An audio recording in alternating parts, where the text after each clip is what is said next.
ನಮಸ್ತೆ ಸ್ನೇಹಿತರೆ, ಇವತ್ತು ನಾವು ಫಂಡಮೆಂಟಲ್ ಆಫ್ ಕಂಪ್ಯೂಟರ್ ಅಪ್ಲಿಕೇಶನ್ ದ್ವಿತೀಯ BA ಮತ್ತು BComನವರಿಗೆ ಇರುವಂತಹ ಪುಸ್ತಕದಲ್ಲಿ ನಮ್ಮ ಪರೀಕ್ಷಾ ಅಭ್ಯಾಸವನ್ನು ಮುಂದುವರಿಸ್ತಾ ಹೋಗುವ. ಈಗಾಗಲೇ ನಾವು ಬ್ಲಾಕ್ 1ರಲ್ಲಿರುವಂತಹ ಮುಖ್ಯವಾದ ಪ್ರಶ್ನೆಗಳನ್ನು ತಿಳ್ಕೊಂಡಿದ್ದೇವೆ. ಹಾಗೆ ಬ್ಲಾಕ್ 2ರಲ್ಲಿರುವಂತಹ ಮುಖ್ಯವಾದಂತಹ ಪ್ರಶ್ನೆ ಕೆಲವೊಂದನ್ನು ತಿಳ್ಕೊಂಡಿದ್ದೇವೆ. ಇವತ್ತು ಅವುಗಳನ್ನೆಲ್ಲ ಅಭ್ಯಾಸ ಮಾಡ್ತಾ ಹೋಗುವ. ಇನ್ನು ಬರುವಂಥದ್ದು ಕಂಪ್ಯೂಟರ್ ಮೆಮೊರಿ. ಇದರಲ್ಲಿ ಮುಖ್ಯವಾಗಿರುವಂತಹ 2 ಪ್ರಶ್ನೆ RAM ಮತ್ತು ROM ಅದರ ವ್ಯತ್ಯಾಸವನ್ನು ಕೇಳ್ತಾರೆ. RAM ಮತ್ತು ROMನ ವ್ಯತ್ಯಾಸವನ್ನು ತಿಳಿಸಿ ಅಂತ. ಇಲ್ಲಿ random access memory, read only memory ಅಂತ ಇದೆ ನೋಡಿ. ಬೇರೆ ಬೇರೆ random access memory, read only memory ಅಂತ ಇದೆ. ಅದರ 2ರ ಕೂಡ ವ್ಯತ್ಯಾಸವನ್ನು ಹೇಳ್ತಾರೆ. ವ್ಯತ್ಯಾಸ ಇಲ್ಲಿ ನೋಡಿ. ಈ ವ್ಯತ್ಯಾಸಗಳಲ್ಲಿ ಇದರಲ್ಲಿ ನಾವು ಸಂಪೂರ್ಣವಾಗಿ ಇದನ್ನು ಓದ್ತಾ ಹೋಗಬೇಕು. ಆವಾಗ ಅದರ ವಿರುದ್ಧವಾಗಿರುವಂಥದ್ದು ROM, ಯಾದೃಚ್ಛಿಕ ಪ್ರವೇಶ ಮೆಮೊರಿ ಅಂದರೆ ರ್ಯಾಂಡಮ್ ಆಕ್ಸೆಸ್ ಮೆಮೊರಿಯ ಸಂಪೂರ್ಣವಾಗಿ ನಾವು ತಿಳ್ಕೊಂಡ್ರೆ ಅದರ ವಿರುದ್ಧವಾಗಿರುವಂಥದ್ದು ROM ಆಗಿರ್ತದೆ, ರೀಡ್ ಓನ್ಲಿ ಮೆಮೊರಿ ಆಗಿರ್ತದೆ. ನಾನು ನಿಮಗೆ ಇದನ್ನು ತಿಳಿಸ್ತಾ ಹೋಗ್ತೇನೆ. ಇದರಲ್ಲಿ ರ್ಯಾಂಡಮ್ ಆಕ್ಸೆಸ್ ಮೆಮೊರಿ ಮಾಹಿತಿಯನ್ನು CPU ಮೂಲಕ ಓದುವುದಕ್ಕೆ ಮತ್ತು ಬರೆಯುವುದಕ್ಕೆ ಅನುಮತಿಸುವಂತಹ ಮೆಮೊರಿ. ಈ ಒಂದು ಮೆಮೊರಿ ಅಂದರೆ ನಾವು ಕೊಟ್ಟಂತಹ ಮಾಹಿತಿಯನ್ನು ಅದರಲ್ಲೇ ತೆಗೆದಿಡುವಂಥದ್ದು ಕಂಪ್ಯೂಟರ್ನಲ್ಲಿ. ಆ ಮಾಹಿತಿಯನ್ನು CPU ಮೂಲಕ ಓದುವುದಕ್ಕೆ ಮತ್ತು ಬರೆಯುವುದಕ್ಕೆ ಅನುಮತಿಸುವಂತಹ ಮೆಮೊರಿಯ ಒಂದು ವಿಧವೇ ರ್ಯಾಂಡಮ್ ಆಕ್ಸೆಸ್ ಮೆಮೊರಿಯಾಗಿದೆ. ಇದು ಮೈಕ್ರೋ ಪ್ರೊಸೆಸರ್ಗೆ ನೇರವಾಗಿ ಮತ್ತು ಚುರುಕಾಗಿ ಲಭ್ಯವಾಗುವಂತೆ ತಾತ್ಕಾಲಿಕ ಮಾಹಿತಿಯನ್ನು ಸಂಗ್ರಹಿಸುತ್ತದೆ. ಇಲ್ಲಿ ನೆನಪಲ್ಲಿ ಇಟ್ಕೊಳ್ಳಿ, RAM ರ್ಯಾಂಡಮ್ ಆಕ್ಸೆಸ್ ಮೆಮೊರಿಯಲ್ಲಿ ಮಾಹಿತಿಗಳನ್ನು ತಾತ್ಕಾಲಿಕವಾಗಿ ಇದು ಸಂಗ್ರಹಿಸ್ತದೆ. ಆದರೆ ROM ಅಲ್ಲಿ, ರೀಡ್ ಓನ್ಲಿ ಮೆಮೊರಿಯಲ್ಲಿ ಅದು ಶಾಶ್ವತವಾಗಿ ಮಾಹಿತಿಯನ್ನು ಸಂಗ್ರಹಿಸುವಂಥದ್ದು. ಇಲ್ಲಿ RAM ಅಲ್ಲಿ ತಾತ್ಕಾಲಿಕವಾಗಿ ಮಾಹಿತಿಯನ್ನು ಸಂಗ್ರಹಿಸುತ್ತದೆ. ಇದು ದತ್ತಾಂಶ ಮತ್ತು ಪ್ರೋಗ್ರಾಂ ಸೂಚನೆಗಳನ್ನು ಅಲ್ಪಾವಧಿಯ ಶೇಖರಣೆಗೆ ಬಳಸಲಾಗ್ತದೆ. ಇದೇನು ಮಾಡ್ತದೆ? ರ್ಯಾಂಡಮ್ ಆಕ್ಸೆಸ್ ಮೆಮೊರಿ ಒಂದು ಪ್ರೋಗ್ರಾಮ್ಗಳ ಸೂಚನೆಗಳನ್ನಿದೆಯಲ್ಲ, ಅದು ಸ್ವಲ್ಪ ಕಾಲದವರೆಗೆ ಅಂದರೆ ಅಲ್ಪಾವಧಿಯವರೆಗೆ ಅದು ಶೇಖರಣೆಗೆ ಬಳಸಲಾಗ್ತದೆ. ಇದು ಒಂದು ಮೆಮೊರಿ ಸಂಗ್ರಹ ಸಾಧಕ, ಚಿಪ್ ಆಗಿರ್ತದೆ. ಅದು ಯಾದೃಚ್ಛಿಕ ಸ್ಮರಣೆಯನ್ನು ನಿರಂತರವಾಗಿ ವಿದ್ಯುತ್ ಪ್ರಚೋದನೆಗಳಿಂದ ಚುರುಕುಗೊಳ್ಳುವಂತೆ ಮಾಡಲಾಗ್ತದೆ. ಆದ್ದರಿಂದ ರ್ಯಾಂಡಮ್ ಆಕ್ಸೆಸ್ ಮೆಮೊರಿ ಅಂದರೆ RAM ಮಾಹಿತಿ ವಿದ್ಯುತ್ ಶಕ್ತಿಯ ಮೇಲೆ ಸಂಗ್ರಹಿಸಲಾಗ್ತದೆ. ಕರೆಂಟ್ ಮೂಲಕ ವಿದ್ಯುತ್ ಶಕ್ತಿ ಇದ್ದರೆ ಅದನ್ನು ಮಾಡಲಿಕ್ಕೆ ಆಗುವಂಥದ್ದು. ಇಲ್ಲಿ ಬಾಷ್ಪಶೀಲ ಅಂತ ಹೇಳುವಂಥದ್ದು, ಅದಕ್ಕೆ ಬಾಷ್ಪಶೀಲ ಅಂತ ಕರೆಯುವಂಥದ್ದು. ಯಾದೃಚ್ಛಿಕ ಪ್ರವೇಶ ಮೆಮೊರಿ ವಿಷಯಗಳನ್ನು ತಾತ್ಕಾಲಿಕವಾಗಿ ಸಂಗ್ರಹಿಸಲಾಗಿರುತ್ತದೆ ಮತ್ತು ಕಂಪ್ಯೂಟರ್ ಆಫ್ ಮಾಡಿದಾಗ ಅದೇನಾಗ್ತದೆ? ವಿದ್ಯುತ್ ಶಕ್ತಿ ಅಡ್ಡಿಪಡಿಸಿದಾಗ ಅದು ಕಳೆದು ಹೋಗ್ತದೆ. RAM ಅಲ್ಲಿ ಮಾಹಿತಿಗಳನ್ನು ತಾತ್ಕಾಲಿಕವಾಗಿ ಸಂಗ್ರಹಣೆ ಮಾಡಲಿಕ್ಕೆ ಇರುವಂಥದ್ದು. ಇದು ನಮ್ಮ ಪ್ರೋಗ್ರಾಮ್ಗಳ ಸೂಚನೆಗಳೇನು ಮಾಡ್ತದೆ? ಅಲ್ಪಾವಧಿಯಲ್ಲಿ ಶೇಖರಣೆಯನ್ನು ಮಾಡ್ತದೆ. ಇದನ್ನು ಕರೆಂಟ್ ಮೂಲಕ ಎಲೆಕ್ಟ್ರಾನಿಕ್ಕನ್ನು ಉಪಯೋಗಿಸಿಕೊಂಡು, ವಿದ್ಯುತ್ ಶಕ್ತಿಯನ್ನು ಉಪಯೋಗಿಸಿಕೊಂಡು ಮಾತ್ರ ಇದನ್ನು ಬಳಸುವುದರಿಂದ ಒಂದು ವೇಳೆ ನಮಗೆ ಕಂಪ್ಯೂಟರ್ ಬಳಸ್ತಾ ಇರುವಾಗ ಕರೆಂಟ್ ಹೋಯಿತು ಅಂತಾದರೆ ಈ ಒಂದು RAM ರ್ಯಾಂಡಮ್ ಆಕ್ಸೆಸ್ ಮೆಮೊರಿಯಲ್ಲಿರುವಂಥ ಎಲ್ಲ ಮಾಹಿತಿ ಡಿಲೀಟ್ ಆಗ್ತದೆ, ಕಳೆದು ಹೋಗ್ತದೆ. ಅದು ಮೊದಲು ಇನ್ಪುಟ್ ಸಾಧನ ಅಥವಾ ಒಂದು ದ್ವಿತೀಯಕ ಸಂಗ್ರಹ ಸಾಧನದಿಂದ ಎಲ್ಲ ಕಾರ್ಯಕ್ರಮಗಳು ಮತ್ತು ಡೇಟಾವನ್ನು ಕಾರ್ಯಗತಗೊಳಿಸುವ ಮೊದಲು ಯಾವುದೇ ಒಂದು ಕೆಲಸವನ್ನು ಕಾರ್ಯಗತಗೊಳಿಸಬೇಕಾದ್ರೆ RAMಗೆ ಕಳಿಸಬೇಕಾಗ್ತದೆ, ರ್ಯಾಂಡಮ್ ಆಕ್ಸೆಸ್ ಮೆಮೊರಿಗೆ ವರ್ಗಾಯಿಸಬೇಕು.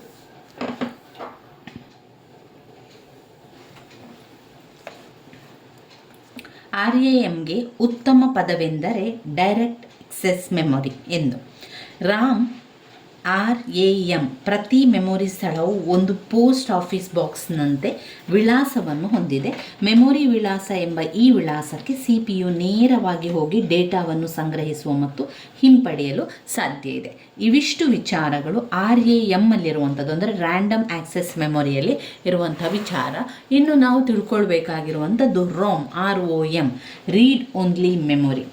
ಇದು ವಿದ್ಯುತ್ ಹೋದಾಗ ಅಂದರೆ ಕರೆಂಟ್ ಹೋಯಿತು ಅಂತ ಹೇಳಿ ಇದರಲ್ಲಿರುವಂತಹ ಮಾಹಿತಿ ಅಳಿಸಿ ಹೋಗುವುದಿಲ್ಲ, ಅದರಲ್ಲಿ ಸ್ಟೋರ್ ಆಗಿರ್ತದೆ.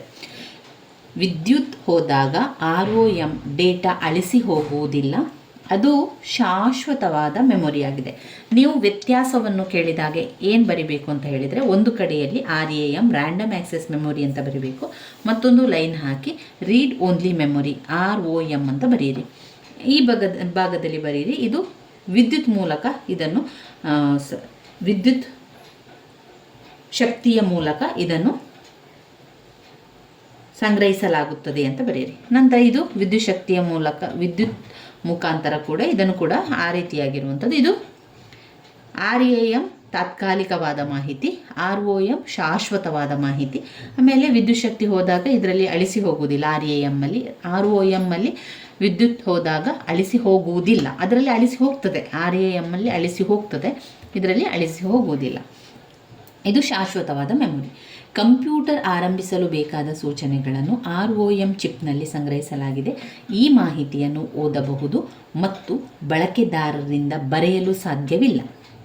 ಇದನ್ನು ಶಾಶ್ವತವಾಗಿ ಪ್ರಮುಖ ಡೇಟಾ ಮತ್ತು ಪ್ರೋಗ್ರಾಂ ಸೂಚನೆಗಳನ್ನು ಸಂಗ್ರಹಿಸಲು ಬಳಸಲಾಗುತ್ತದೆ. ಇದು ಮೆಮೊರಿ ಸಂಗ್ರಹ ಸಾಧನ ಚಿಪ್ ಆಗಿರುವಂಥದ್ದು. ಅದು ಕೂಡ ಚಿಪ್ಪೆ. ಓದಲು ಮಾತ್ರ ಸ್ಮರಣೆಯನ್ನು ಸ್ಥಿರ ಅಥವಾ ಬಾಷ್ಪಶೀಲ ಅಲ್ಲದ ಮೆಮೊರಿ ಎಂದು ಹೇಳ್ಬೋದು. RAM ಅಲ್ಲಿ ಬಾಷ್ಪಶೀಲ ಆಗಿರ್ತದೆ, ಇಲ್ಲಿ ಬಾಷ್ಪಶೀಲ ಅಲ್ಲದ ಮೆಮೊರಿಯನ್ನಾಗಿದೆ. ಕಂಪ್ಯೂಟರ್ ಆಫ್ ಮಾಡಿದಾಗ ಕಂಪ್ಯೂಟರ್ಗೆ ವಿದ್ಯುತ್ ಅಡ್ಡಿಪಡಿಸಿದರೂ ಕೂಡ ರೀಡ್ ಓನ್ಲಿ ಮೆಮೊರಿಯಲ್ಲಿ ಸಂಗ್ರಹಿಸಲಾದ ಡೇಟಾ ನಷ್ಟವಾಗುವುದಿಲ್ಲ, ಕಳೆದು ಹೋಗುವುದಿಲ್ಲ. ಓದಲು ಮಾತ್ರ ಸ್ಮರಣೆ ವಿಶೇಷ ದಿನನಿತ್ಯದ ಕಾರ್ಯಗಳನ್ನು ನಿರ್ವಹಿಸಲು ಅಗತ್ಯವಾಗಿರುವ ಕಾರ್ಯಕ್ರಮಗಳನ್ನು ಶೇಖರಿಸಿಡಲು ಇದನ್ನು ಬಳಸಲಾಗ್ತದೆ. ಇನ್ನು ಆಪರೇಟಿಂಗ್ ಸಿಸ್ಟಮ್ ಕಂಪ್ಯೂಟರ್ ಮತ್ತು ಅದರ ಸಂಪನ್ಮೂಲಗಳ ಕಾರ್ಯಾಚರಣೆಗಳು ನಿಯಂತ್ರಿಸುವ ಒಂದು ಪ್ರೋಗ್ರಾಂ. ಇದನ್ನು ಓದಲು ಮಾತ್ರ ಸ್ಮರಣೆ ಒಳಗೆ ಸಂಗ್ರಹಿಸಲಾಗುತ್ತದೆ. ಕಂಪ್ಯೂಟರನ್ನು ಪ್ರತಿ ಬಾರಿ ಆನ್ ಮಾಡಿದಾಗಲೂ ಕಂಪ್ಯೂಟರ್ ROMನಲ್ಲಿರುವಂಥ ಆಪರೇಟಿಂಗ್ ಸಿಸ್ಟಮನ್ನು ಪರಿಶೀಲಿಸಿ ರ್ಯಾಂಡಮ್ ಆ್ಯಕ್ಸೆಸ್ ಒಳಗೆ ಲೋಡ್ ಮಾಡಲಾಗುತ್ತದೆ. ಯಾರಾದರೂ ಬದಲಾವಣೆ ಮಾರ್ಪಡಿಸಲು ಅಳಿಸಿ ಮೇಲೆ ಬರೆಯಲು ಪ್ರಯತ್ನಿಸಿದರೂ ಈ ಮೆಮೊರಿಯಲ್ಲಿ ಸಂಗ್ರಹಿಸಲಾದಂತಹ ಡೇಟಾವನ್ನು ನಾಶ ಮಾಡಲಾಗುವುದಿಲ್ಲ. ಓದಲು ಮಾತ್ರ ಸ್ಮರಣೆಯನ್ನು ಸಂಗ್ರಹಿಸಿದ ಮಾಹಿತಿಯನ್ನು ತಯಾರಕರು ಬರ್ನ್ ಮಾಡುತ್ತಾರೆ ಮತ್ತು ಬಳಕೆದಾರರ ಸಂಗ್ರಹಿಸಿದ ಮಾಹಿತಿಯನ್ನು ಮತ್ತು ಪ್ರೋಗ್ರಾಂ ಸೂಚನೆಗಳನ್ನು ಓದಲು ಮಾತ್ರ ಬಳಸಬಹುದು. ಆದ್ದರಿಂದ ಅದನ್ನು ಓದಲು ಮಾತ್ರ ಸ್ಮರಣೆ ಎಂದು ಕರೆಯಲಾಗುತ್ತದೆ. ಬಳಕೆದಾರರಿಂದ ಬದಲಾವಣೆ ಸಾಧ್ಯವಿಲ್ಲ. ಆದ್ದರಿಂದ ಓದಿ ಸಂಗ್ರಹಿಸಲಾದ ಡೇಟಾ ಮತ್ತು ಪ್ರೋಗ್ರಾಂ ಸೂಚನೆಗಳನ್ನು ಮಾತ್ರ ಸ್ಮರಣೆ ಚಿಪ್ನಲ್ಲಿ ಸಂಗ್ರಹಿಸಲಾಗಿದೆ.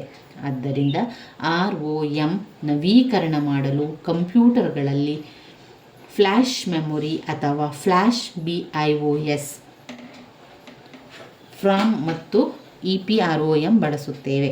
ಪರ್ಸನಲ್ ಕಂಪ್ಯೂಟರ್ಗಳಲ್ಲಿ ಗಣಕದ ಮೂಲಭೂತ ಇನ್ಪುಟ್ ಆರ್ ಔಟ್ಪುಟ್ ಸಿಸ್ಟಮ್ ಸಂಗ್ರಹಿಸಲು RAM ಅನ್ನು ಬಳಸಲಾಗುತ್ತದೆ. ನಾವು ಕಂಪ್ಯೂಟರ್ ಆನ್ ಮಾಡಿದಾಗ BIOS ಒಂದು ಬೂಟ್ ಅನುಕ್ರಮವನ್ನು ಕಾರ್ಯಗತಗೊಳಿಸುತ್ತದೆ. BIOS ಗಣಕವನ್ನು ಹಾರ್ಡ್ವೇರ್ ಸಂರಚಿಸುವ ಮತ್ತು ಬೂಟ್ ಸೆನ್ಸರ್ ಹೊಂದಿರುವ ಡಿಸ್ಕ್ ಶೇಖರಣಾ ಜಾಗವನ್ನು ಸೂಚಿಸುತ್ತದೆ. ಮೆಮೊರಿ ಪರೀಕ್ಷೆಗಳು ಸೇರಿದಂತೆ ವಿವಿಧ ಪವರ್ ಆನ್ ಸೆಲ್ಫ್ ಟೆಸ್ಟ್ ನಡೆಯುತ್ತದೆ. ಇನ್ನಿದರಲ್ಲಿ ROMನ ಕಾರ್ಯಗಳೇನು ಅಂತ ನೋಡ್ತಾ ಹೋಗುವ. ಕಂಪ್ಯೂಟರ್ನನ್ನು ಆರಂಭಿಸಲು ಬೇಕಾದ ಸೂಚನೆಗಳನ್ನು ಶಾಶ್ವತವಾಗಿ ಶೇಖರಿಸಿಡಲು, ಕಂಪ್ಯೂಟರ್ ತನ್ನ ಕಾರ್ಯಾಚರಣೆಯನ್ನು ನಿಯಂತ್ರಿಸಲು ಬಳಸುವ ಪ್ರೋಗ್ರಾಂ ಸೂಚನೆಗಳನ್ನು, ಯಂತ್ರ ಸೂಚನೆಗಳನ್ನು ಶೇಖರಿಸಿಡಲು ಪ್ರತಿ ಕಂಪ್ಯೂಟರ್ ಓದಲು ಮಾತ್ರ ಸ್ಮರಣೆ ಮತ್ತು ರ್ಯಾಂಡಮ್ ಆಕ್ಸೆಸ್ ಮೆಮೊರಿ ಎರಡೂ ಹೊಂದಿರಬೇಕು ಎಂದು ಗಮನಿಸುವುದು ಮುಖ್ಯ. ಕಂಪ್ಯೂಟರ್ CPU ಬಳಸುವ ಕಾರ್ಯಕ್ರಮಗಳು ಸೂಚನೆಗಳನ್ನು ಒಂದು ಮೆಮೊರಿ ಶೇಖರಿಸುವುದು ಅಗತ್ಯವಿದೆ. ಈ ರೀತಿಯ ಮೆಮೊರಿಯನ್ನು ರ್ಯಾಂಡಮ್ ಆಕ್ಸೆಸ್ ಮೆಮೊರಿ ಎಂದು ಕರೆಯಲಾಗುತ್ತದೆ. ಆದಾಗ್ಯೂ ಕಂಪ್ಯೂಟರ್ ಚಾಲನೆಗೊಳ್ಳಲು ಅವಶ್ಯಕವಾದ ಪ್ರೋಗ್ರಾಂ ಸೂಚನೆಗಳನ್ನು, ಕಾರ್ಯಕ್ರಮಗಳು ಮತ್ತು ಡೇಟಾವನ್ನು ಒಂದು ಮೆಮೊರಿಯಲ್ಲಿ ಶೇಖರಿಸಬೇಕಾಗಿದೆ. ಈ ರೀತಿಯ ಮೆಮೊರಿಯನ್ನು ಓದಲು ಮಾತ್ರ ಸ್ಮರಣೆ ಎಂದು ಕರೆಯಲಾಗುತ್ತದೆ. ಇವಿಷ್ಟು ನಾವು ROM ಮತ್ತು RAM ಬಗ್ಗೆ ತಿಳ್ಕೊಳ್ಬೇಕು. ಅವುಗಳ ವ್ಯತ್ಯಾಸವನ್ನು ನಾವು ಬರಿತಾ ಹೋದ್ರಾಯಿತು.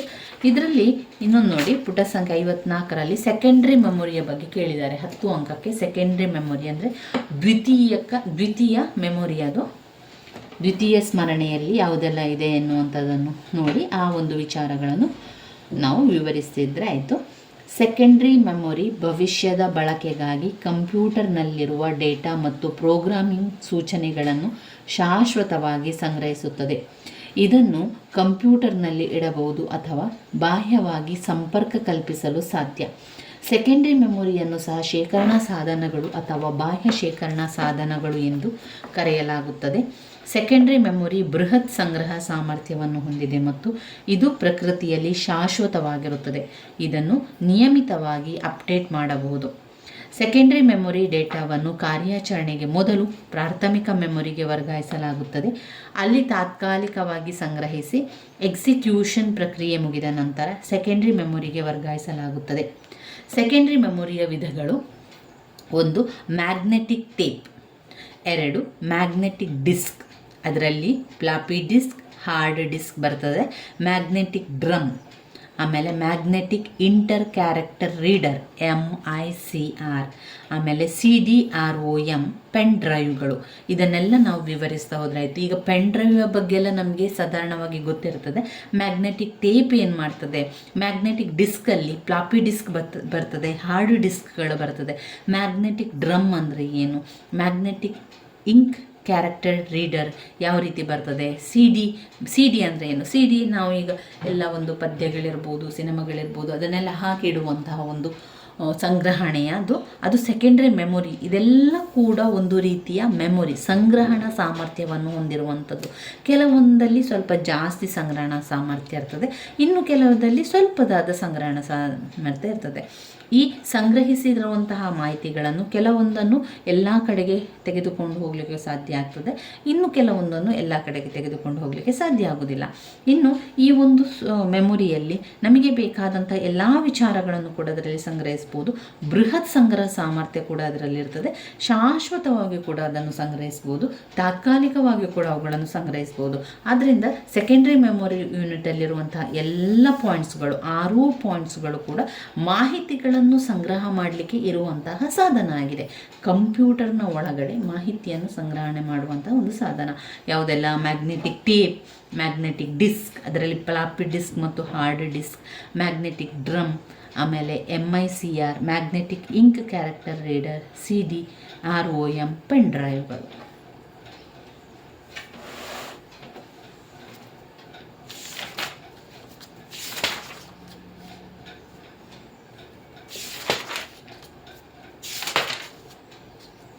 ನೋಡಿ, ಇಲ್ಲಿರುವಂತಹ ಸೆಕೆಂಡ್ರಿ ಮೆಮೊರಿಯನ್ನು ಅವರು ಪ್ರತ್ಯೇಕವಾಗಿ ಕೊಟ್ಟು ಒಂದು ಪಾಠವನ್ನು ಮಾಡಿದ್ದಾರೆ. ಪಾಠ ಇದೆ ನೋಡಿ, ಘಟಕ 7ರಲ್ಲಿ ದ್ವಿತೀಯ ಶೇಖರಣಾ ಸಾಧನಗಳು. ವೆರಿ ವೆರಿ ಇಂಪಾರ್ಟೆಂಟ್ ಆಗಿರುವಂಥದ್ದು. 10 ಅಂಕಕ್ಕೂ ಕೂಡ ಕೇಳ್ತಾರೆ, 5 ಅಂಕಕ್ಕೂ ಕೂಡ ಕೇಳುವಂತಹ ಪ್ರಶ್ನೆ.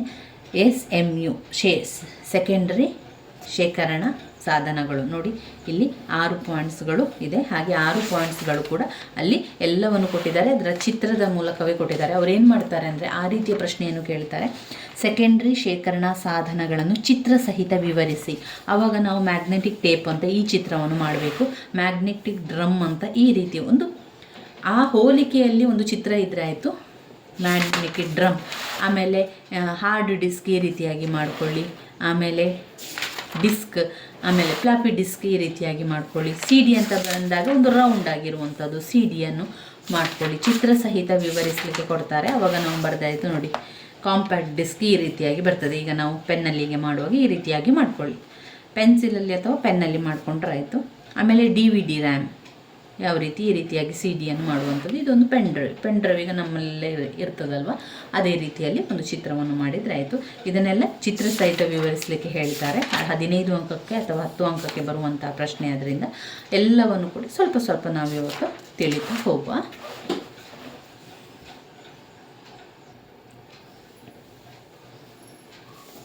ಇಲ್ಲಿ ದ್ವಿತೀಯ ಶೇಖರಣಾ ಸಾಧನಗಳು 10 ಅಂಕಕ್ಕೆ. ಸೆಕೆಂಡ್ರಿ ಶೇಖರಣಾ ಸಾಧನಗಳ ಪಾಯಿಂಟ್ಸ್ಗಳನ್ನು ಸರಿಯಾಗಿ ಕಲಿತುಕೊಳ್ಬೇಕು.